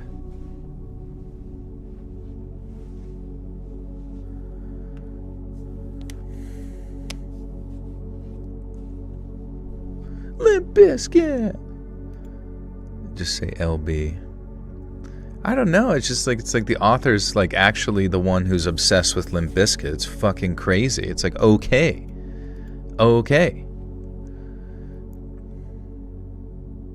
He said Saving Private Ryan, watched it for the 4th time, still made me tear up, masterpiece. Yeah, I don't know. I think it's like every man's like dream, like deep down for whatever abstract reason to just like go die in a war or be like really close to like, you know, your compadres. But then it's weird too because then you think about like going and dying at a war now and you're just like, oh, I don't even know if there's like an actual official narrative that would ever make me want to go like die for some like, you know, corporate Pentagon bullshit. Can you imagine like going and dying in the fucking like Ukrainian war? Or like, you know, like did you ever see some of the deaths there? They're just like so sadly and black-pillingly depressing. Like obviously all war is probably that way at the end of the day, but it's just like, holy shit, you heard like a buzzing sound coming at you and now you're just like you're just a pile of fucking glosh.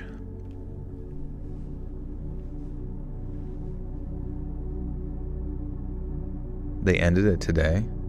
I think that was the beginnings of the peace talks for Israel-Palestine, but what did they, let's see. Good question though. Update on... See, isn't it funny, like, the war just goes on, you don't even, like, question it. Update on the Russia-Ukraine war.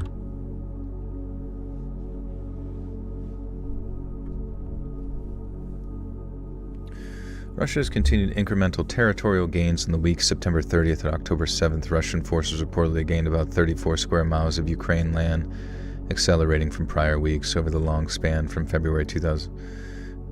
In the Donetsk region, Ukraine claims it has inflicted heavy losses on Russian forces around the areas like Dobropolya and Pokrovsk. Russia, for its part, asserts its control of the strategic initiative and says it's captured nearly 5,000 kilometers squared of territory in 2025. Okay. I guess we cringe onward, huh?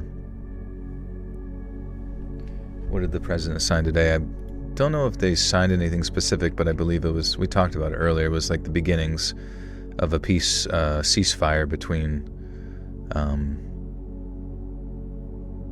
Israel and Hamas. Any mods tonight? You know, I don't I think Fry was here earlier, but I feel like Fry was the only mod, which is kind of funny.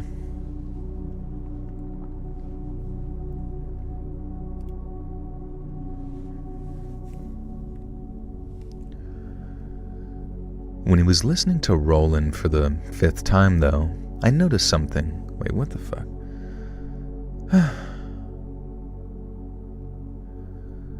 When he was listening to Roland for the 5th time, though, I noticed something. Not only did Durst have a second Limp Bizkit album now, it was also the uncensored version. Yup, Fred let loose with a full barrage of cuss words on this album, and for anyone who knows the Chocolate Starfish album, you can probably understand why this is significant and where it's going. If you don't, well, then stay tuned. Because music was our last lesson of the day, and for most of the day we saw Durst strutting through corridors or in some of our classes, rapping along to Roland, snarling at Year 11s, and doing some kind of new dance to this day that I don't think Fred Durst ever did. And I'm pretty sure it was from that one Bloodhound Gang song, but for whatever reason, Durst did that dance along to Roland. And I've been listening curiously all day, wondering if Durst would dare to play the title track of the album in front of the teachers. And I remember my sister playing it to... This actually kind of reminds me of a time, I think I was in 5th grade, and we did a talent show.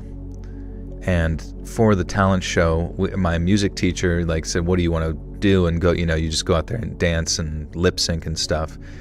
And so I brought a song in, and it was the opening song for 2001, The Chronic. Do you remember the album The Chronic from Dr. Dre? I had that as a 5th grader, and I think the song was called Still Dre. It's like, blim, blim, blim, blim, and then as soon as it starts, it just says, motherfucker, right out the gate. And I just remember us getting out there for 5 seconds, and as soon as it said that in front of everyone, the music teacher just cuts the music. It was really funny. It was a pretty funny memory.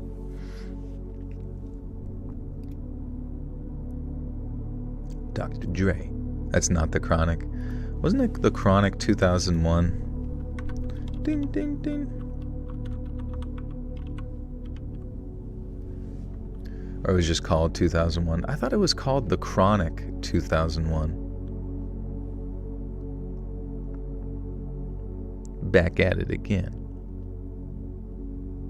I guess it's not, it's just called 2001 from 1999. Okay, if it was 1999, yeah, fuck.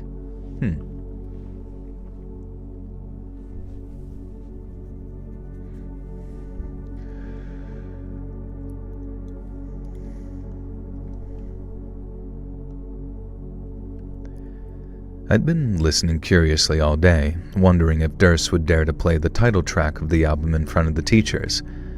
I remember my sister playing it to me when I was in primary school and telling me that I had to promise not to tell Mom and Dad that she'd let me hear it. And we both found it hilariously, stupidly funny sitting in her room listening to Fred Durst screaming those lyrics, which if you don't know them, well, again, stay tuned. And Kid Durst did not play Hot Dog in front of the teachers or at all. He just listened to the middle few tracks of the album over and over again, creating his usual mini tornado of musical chaos as he Durst walked through the halls. As usual, everyone laughed at the weird little Limp Bizkit kid doing his weird little Limp Bizkit... Am I really streaming Saturday? I do believe so. I do believe I am going to stream Little Nightmares 3 this Saturday at some point. And the teacher didn't think to listen to each song beforehand. The funny thing was, it was just we did it, we were there almost in a free period, a free lunch period or something like that. And we were in there practicing it, doing or whatever. And we asked the teacher, which one she thought sounded good. But the whole time we were she was half paying attention, right? But it was an uncensored version of that 2001, Dr. Dre album. And she was I feel like I vaguely remember her saying I think track 10 was good or something like that. And we're Are you sure? And then we got it, and she's like, yeah. And then we got out there and immediately said that, motherfucker. It's just, I don't know. It's just like so funny how quick it just got kicked off the stage.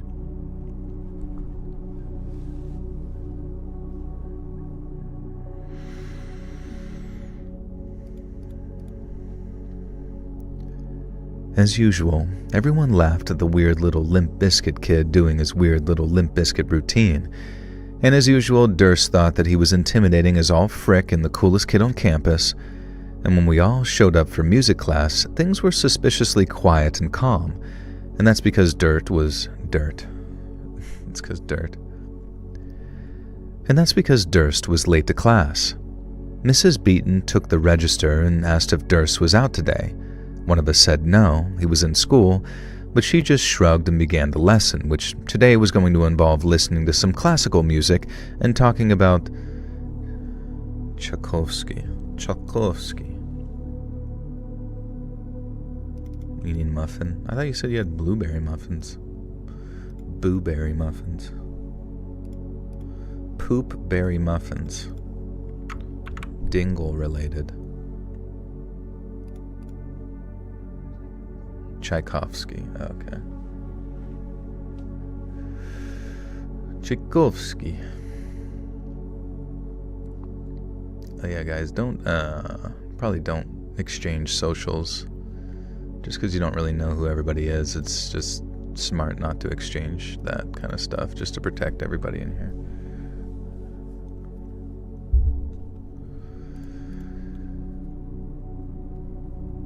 One of us said no, he was in school, but she just shrugged and began the lesson, which today was going to involve listening to some musical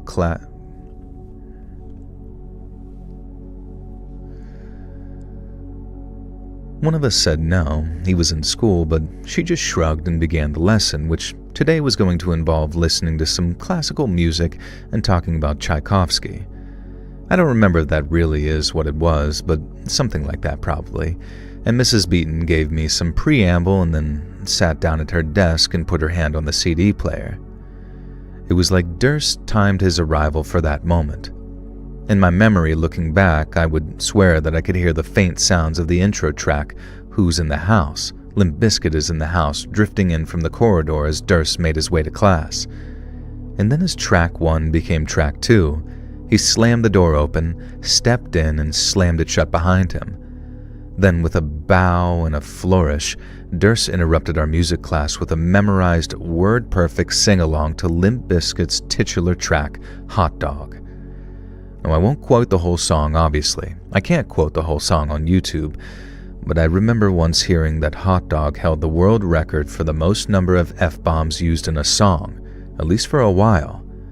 It also was a direct parody of the Nine Inch Nails song Closer, and quotes that song as well as Perfect Drug and other Nine Inch Nail classics in Fuck. I had it. It's like the longest sentence of all time, and I almost...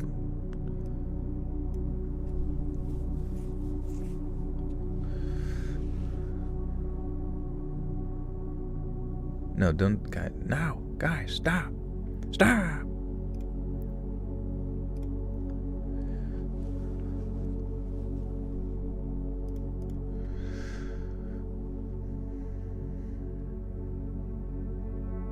Best song for 7 movie intro. Yeah.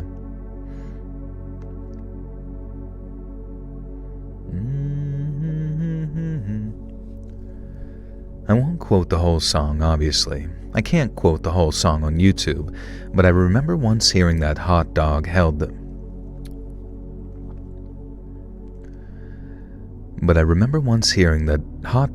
world record for the most number of F-bombs used in a song, at least for a while. It is also a direct parody of the Nine Inch Nails song Closer, and quotes that song as well as Perfect Drug and other Nine Inch Nail classics in the chorus.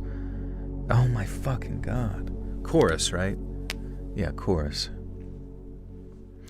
You got me closer to God. You about to finish therapy after 6 years, might actually throw a party. They actually graduate you from therapy? I thought they just keep people in therapy and take your money forever. And then you just kind of have like a professional friend to talk to or whatever. You bring me closer to God.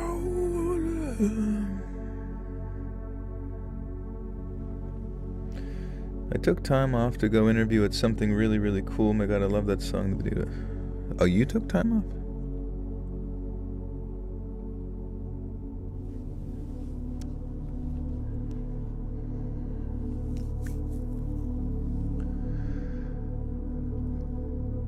I won't quote the whole song, obviously. I can't quote the whole song on YouTube, but I remember once hearing that Hot Dog held the world record for the most number of F-bombs used in a song, at least for a while. It is also a direct parody of the Nine Inch Nails song Closer, and quotes that song, as well as Perfect Drug and other Nine Inch Nail classics in the chorus. But here are some highlights of the 2-minute 10-second performance we got from Durst in music class that day, and from the sweet, beloved OAP music teacher Mrs. Beaton. Get the F up. It's an effed up world and an effed up place. Everybody's judged by their effed up face. And then about 10 similar lines and something about DJ Lethal. Ain't it a shame that you can't say the F and the F word, blah blah blah blah blah blah blah blah blah blah. Obviously, I don't remember the song from memory. I had to look up the lyrics, but it's burned into my mind watching Durst caper and leap about the class, his crappy speakers hanging around his neck, doing a dance that wasn't even from Limp Bizkit. It's burned into my mind how we all cheered him on and got raucous.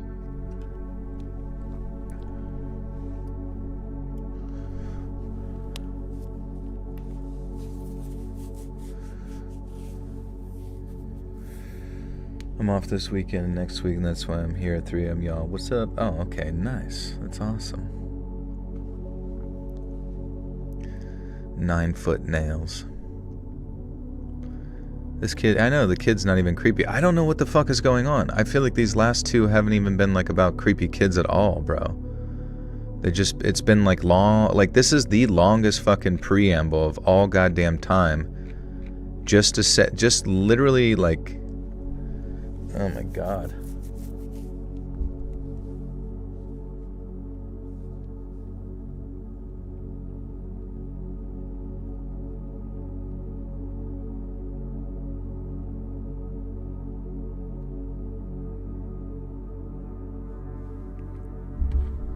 What's up, Marilyn? Thank you.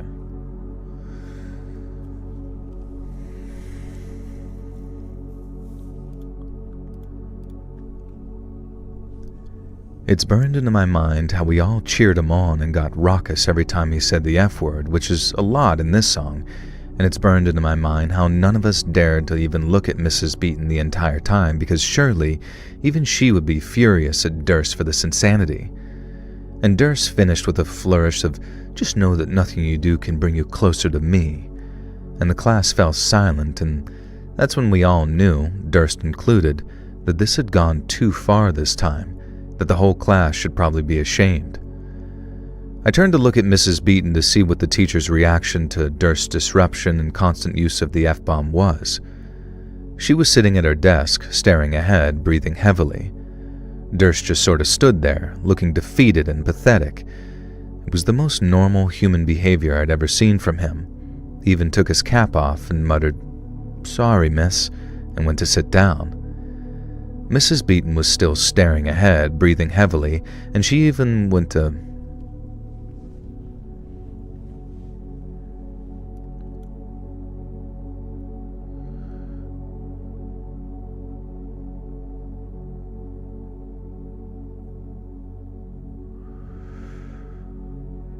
It's actually all just to promote new Limp Bizkit album.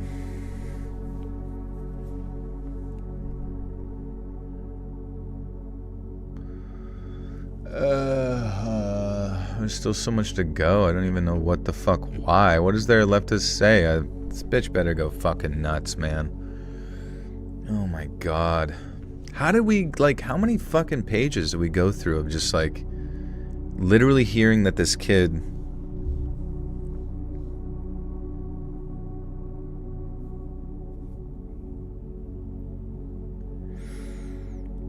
I don't know, man.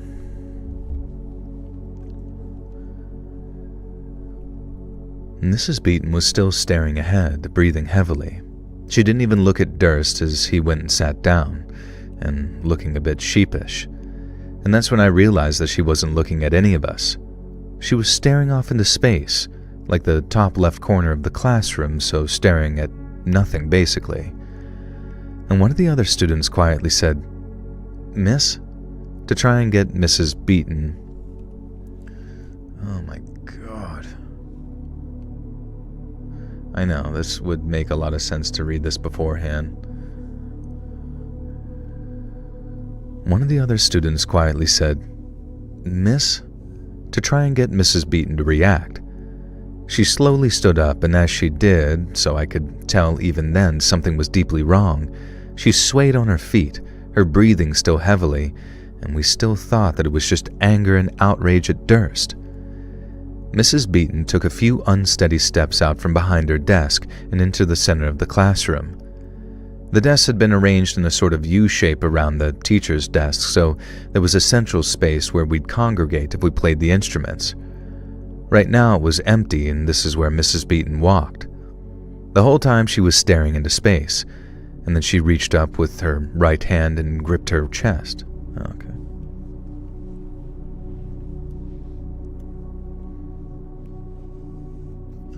I know this one fucking story is like a full-on hour long. Holy shit.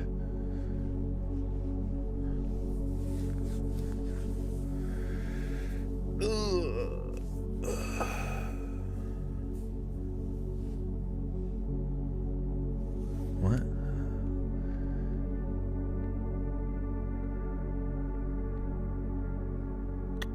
Do we have any mods? What the fuck are we like? I guess I do need to make someone mod.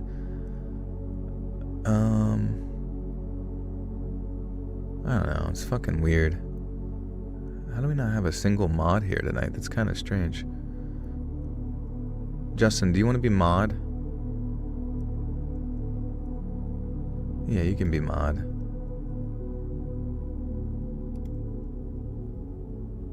Can manage blocked words, change chat modes in live, also criticism standard. Can review and remove chat messages. Yeah, that's fine, standard. Alright. I mean, obviously what I always tell the mods is don't let the power go to your head and like harass anybody or, the deal. I mean, I'm sure you'll be fine. It's just, someone like, and guys, don't exchange, like, especially if you're like new in the chat, don't go like exchanging social media with people and stuff like that, just because you don't know any of these people, technically, so like, to go and exchange shit with each other can be like just precarious, and hence why I kind of need a mod to like actually monitor that stuff and just let people, you don't even have to like ban people, you just have to like let them know, please don't do XYZ, blah blah blah. And now Justin is a Super Saiyan.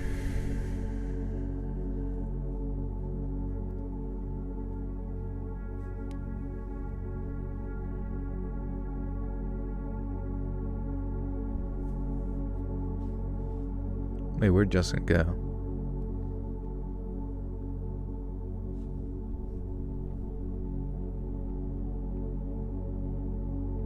Thank you, Justin. Alright. Anyways. Oh, fuck. Hey, see ya, Beth. Have a good night. Mrs. Beaton took a few unsteady steps out from behind her desk and into the center of the classroom. The desks had been arranged in a sort of U-shape around the teacher's desk, so there was a central space where we'd congregate if we played the instruments. Right now it was empty, and this is where Mrs. Beaton walked. The whole time she was staring into space, and then she reached up with her right hand and gripped her chest, suddenly and viscerally. Then she sort of shook a few times on the spot, let out a strangled cry, and dropped to the ground, a dead weight. Literally, I'd discover later.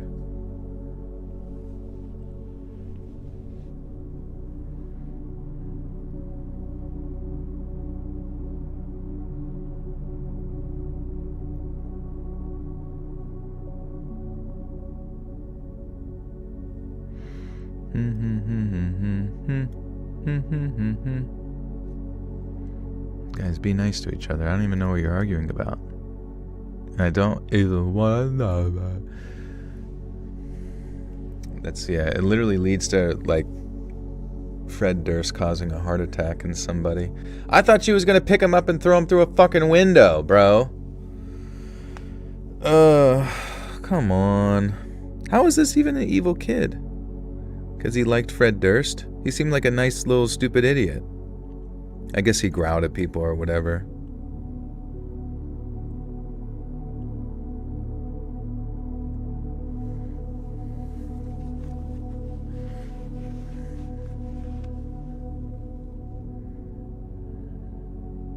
Jesus Christ.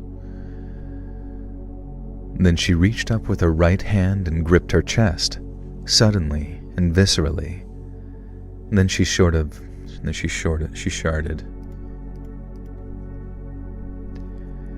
she sort of shook a few times on the spot, let out a strangled cry, and dropped to the ground, a dead weight. Literally, I'd discover later. What? Oh, literally as in she's dead. Okay, god damn it.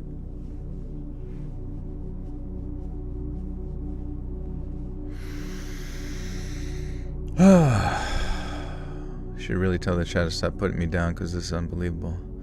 Bro, I don't even know. I don't know what you're even talking about. Guys, don't put people down.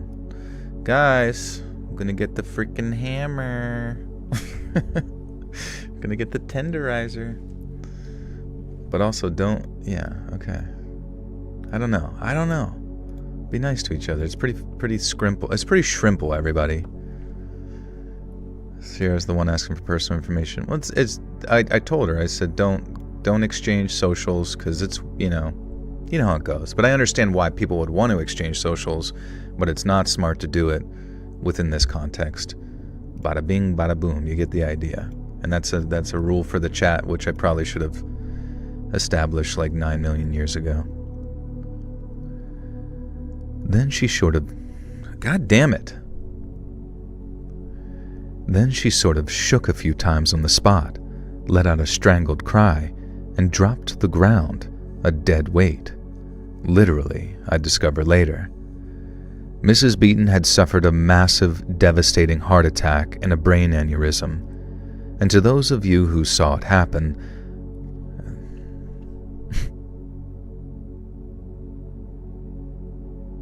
exchange pickles.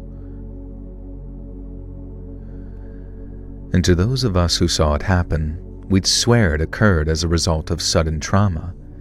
It felt like Durst had shocked dear, sweet Miss Burton into having a heart attack with his performance of that song. Of course, we didn't know it was a heart attack at the time, or even that she was dead. First, there was panic and some kids running to get another teacher, and breathless explanations of how Durst had burst into class and performed a song, resulting in Mrs. Beaton dropping to the ground. And then there was more chaos and paramedics and teachers crying and guiding students out of the classroom carefully. And then finally, all of us kids were saying one thing to each other under our breaths. Durst killed Mrs. Beaton. And the next few weeks must have been incredibly difficult and complicated for the other teachers. Mrs. Beaton was beloved among staff as well, of course. Alright, whatever, just, like, you can, if someone's doing, just, time out, just time out them, it's fine.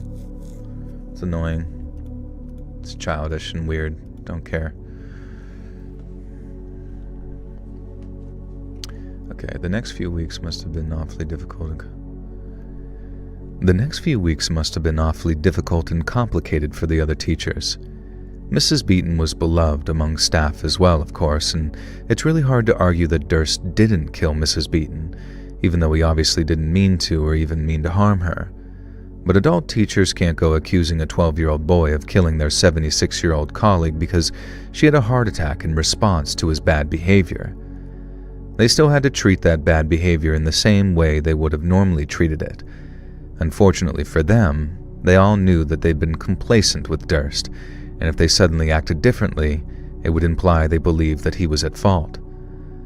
I have a bit of insight here, so I know that his parents had had plenty of meetings with the school, and the teachers panicked and worrying about the psychological effect that it would have on their son if he fully... Oh my god.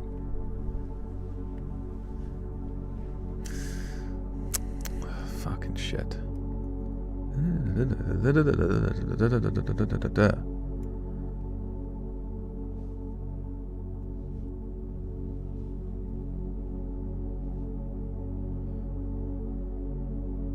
Dorst.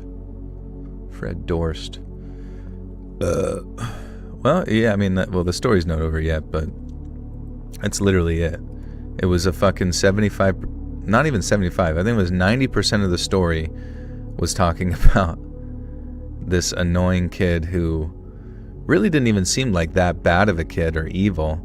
He was just kind of like autistic. He like his autistic fixation was Fred Durst, Limp Bizkit, and then his teacher was so fucking annoyed that she had an aneurysm and died.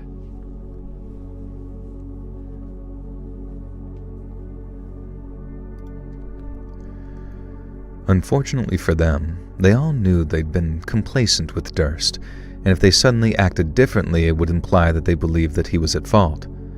Now, I have a bit of insight here, so I know that his parents had had plenty of meetings with the school, and the teachers panicked and worrying about the psychological effect that it would have on their son if he fully blamed himself for Mrs. Beaton dying. On the other hand, they understood that he couldn't be allowed to believe that he held no responsibility either, because his bad behavior had led to something terrible happening. So basically, the teachers and his parents decided that he should be killed. He should be put in front of the school and executed via firing squad for liking Limp Bizkit. DMX! Take him to the Matthews Bridge! Wait, does Mew actually evolve into Mewtwo? I think in the game, there's something that can happen where he does turn into Mewtwo, just based on the fact that it's like, is labeled as the evolution, but in the lore, I don't think he does. She died of cringe, yeah. So basically the teachers and his parents decided that he should be punished, but not too much. Simply moving schools wasn't an option at first, and they also decided that it could make Durst internalize too much guilt. So basically it meant that Durst got a handful of detentions and our music teacher was dead. In the eyes of his angry classmates, who all knew we bore a bit of guilt too, this meant that Durst had gotten away with murder, literally. And we only had a few weeks left of summer term, and I think most of us were too shell-shocked at seeing Mrs. Beaton die to enact.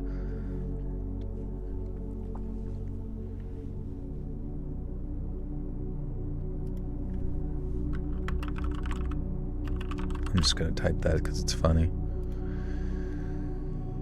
I just typed a bad word in the store and you guys don't even know what word it is. Only I get to see it.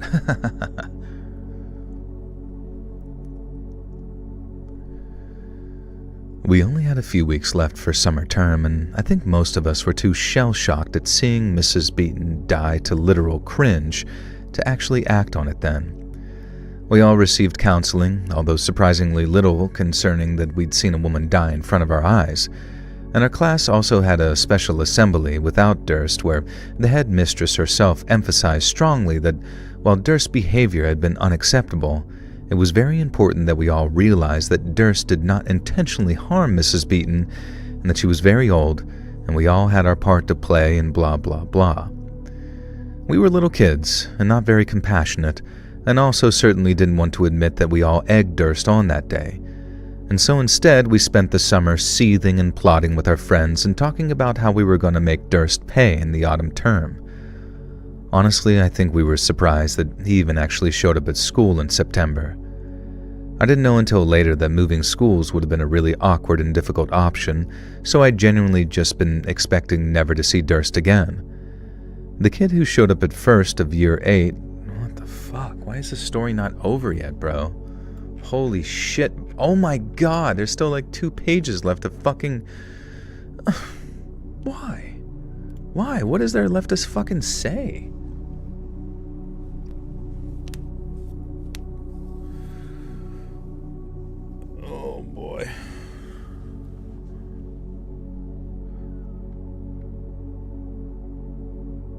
It's like actually going through all of high school. The kid who showed up at the start of year 8 was a very different boy to the Durst of year 7. Haunted is the best word to describe him.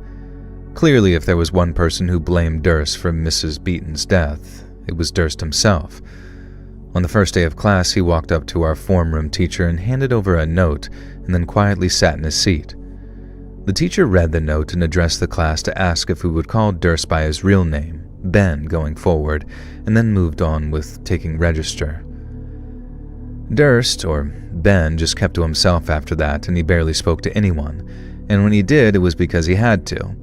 He most certainly did not listen to Limp Bizkit or any music in the corridors, and he did not attend music class, and now that I think about it, it's kind of ghoulish that the rest of our class still had the lesson in the same classroom we'd seen Mrs. Beaton die in, but hey-ho, here we go.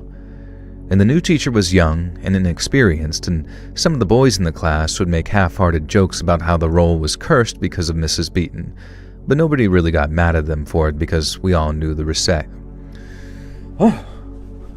Oh my God.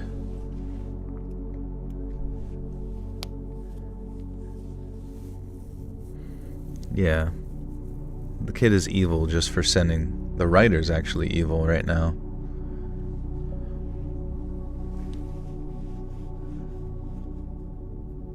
I'm gonna have to put this story at the end because there's just like no way anybody's gonna like hear this story first and be able to make it through a video. They're just gonna be like, what the fuck are they still talking about this fucking Fred Durst bullshit?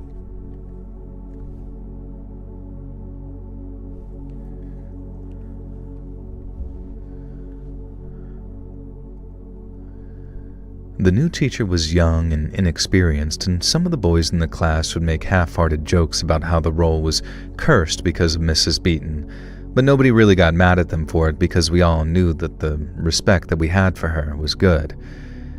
And we were all still mad at Durst, though, and refused to call him Ben despite what we'd been asked. We called him Durst or Killer and made absolutely no secret of the fact that we blamed him for murdering Mrs. Beaton. One of our favorite ways of tormenting him was to sing the ABBA song, When I Kissed the Teacher, but change the lyrics to Killed, which was deeply cruel in retrospect, and I'm pretty sure some of the boys got in some more trouble for bullying Durst than Durst ever got into the year before any of his behavior, and while I think the teachers should have been tougher with Durst in the first place, I do think it's right that they crack down on his bullying now. Ben had obviously not intended to do anything more than scandal. Holy fuck, I actually don't know if there's literally any fucking thing else left to say. Like, there's just nothing left to say in the story. I get it. Throughout year 8, eventually became set in stone. Eventually, he didn't show up to Monday. Fast forward a few years, finished with Jesus, and over the summer, my stepdad moved into full-length country. A few months ago in a class, after a couple of friends told me that tall, popular, handsome guy. A couple of weeks later, college Ben Jesus Christ, this is his whole life. It's the whole life. Oh my God. Oh my God. Oh my God. How? Sorry, I just gotta read it, but like, holy shit. This is a full-on memoir. A full-on memoir of like,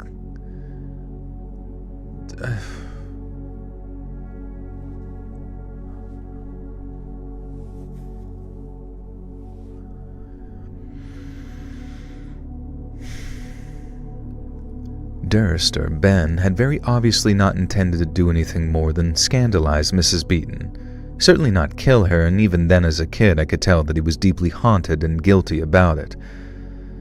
It was like Mrs. Beaton's ghost lurked around him. In fact, some kids started saying that. There was a rumor that if you looked at Durst at just the right angle, you could see Mrs. Beaton's apparition in his shadow or in his reflection. We'd share this rumor just loud enough for Durst himself. Okay, you know what? I am going to actually just use fucking AI to summarize the rest of this into a... that makes me so, like, how? What the fuck?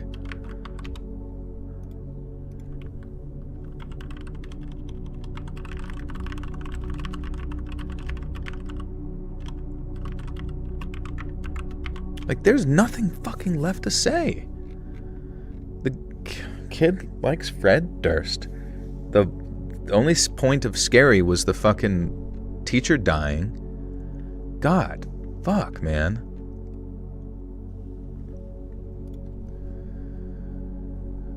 We'd shared the rumor that Durst had killed Mrs. Beaton and was haunted by her ghost.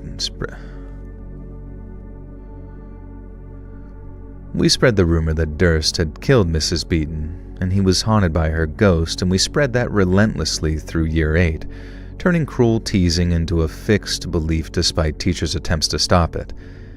And eventually, Durst vanished from school and said to... Durst vanished from school and was said to have transferred elsewhere. Years later,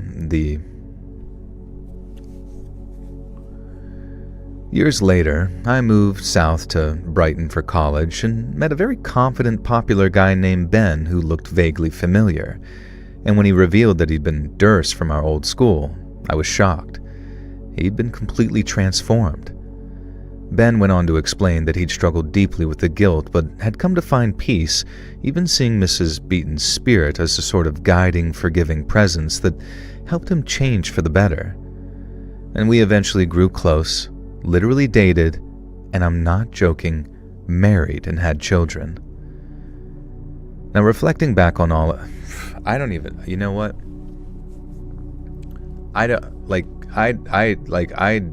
This is so fucking stupid. This is so fucking unbelievably painfully stupid. I just have to find a way to end this story and just fucking end it.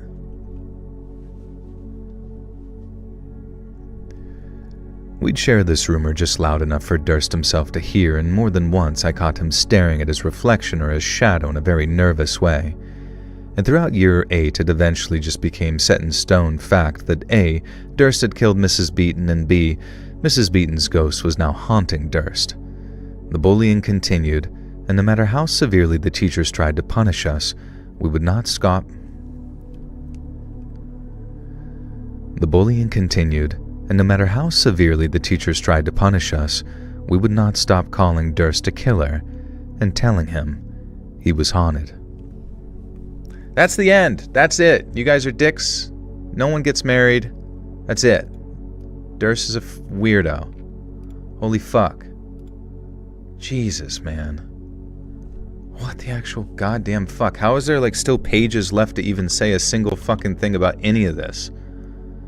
Christ.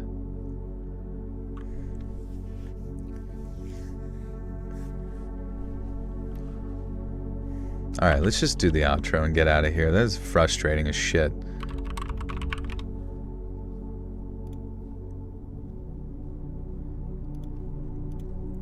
You guys, think of something funny for me to say.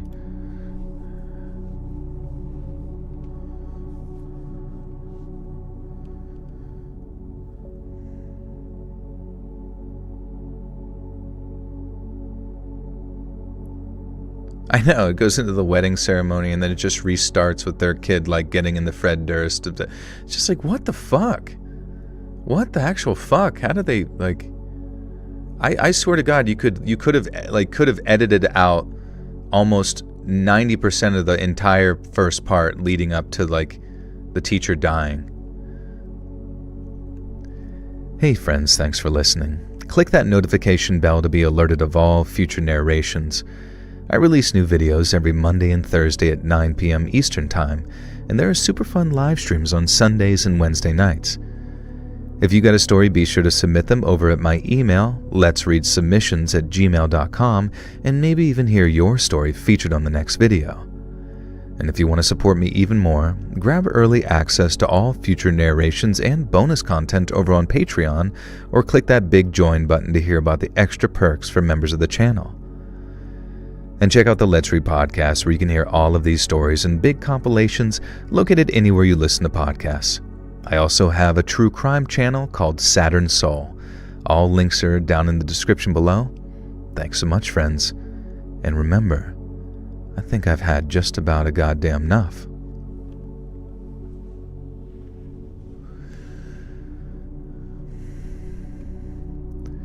Thanks so much, friends. And remember, it's just one of those days where you don't want to wake up. I think that'd be good. Oh. All right. I love you guys. Appreciate you. I'm going to get this up edited over on Patreon. It's only $1 a month over there. That fucking took the energy out of me. Holy shit.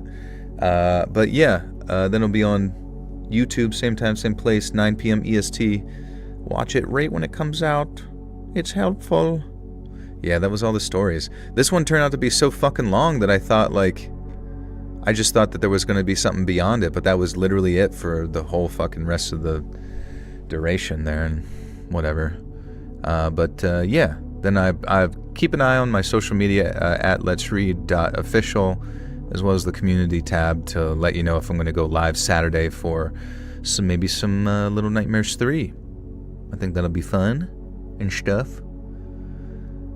All right, friends. Love you, appreciate you. Be well, treat each other well, and I'll see you next time. Bye-bye.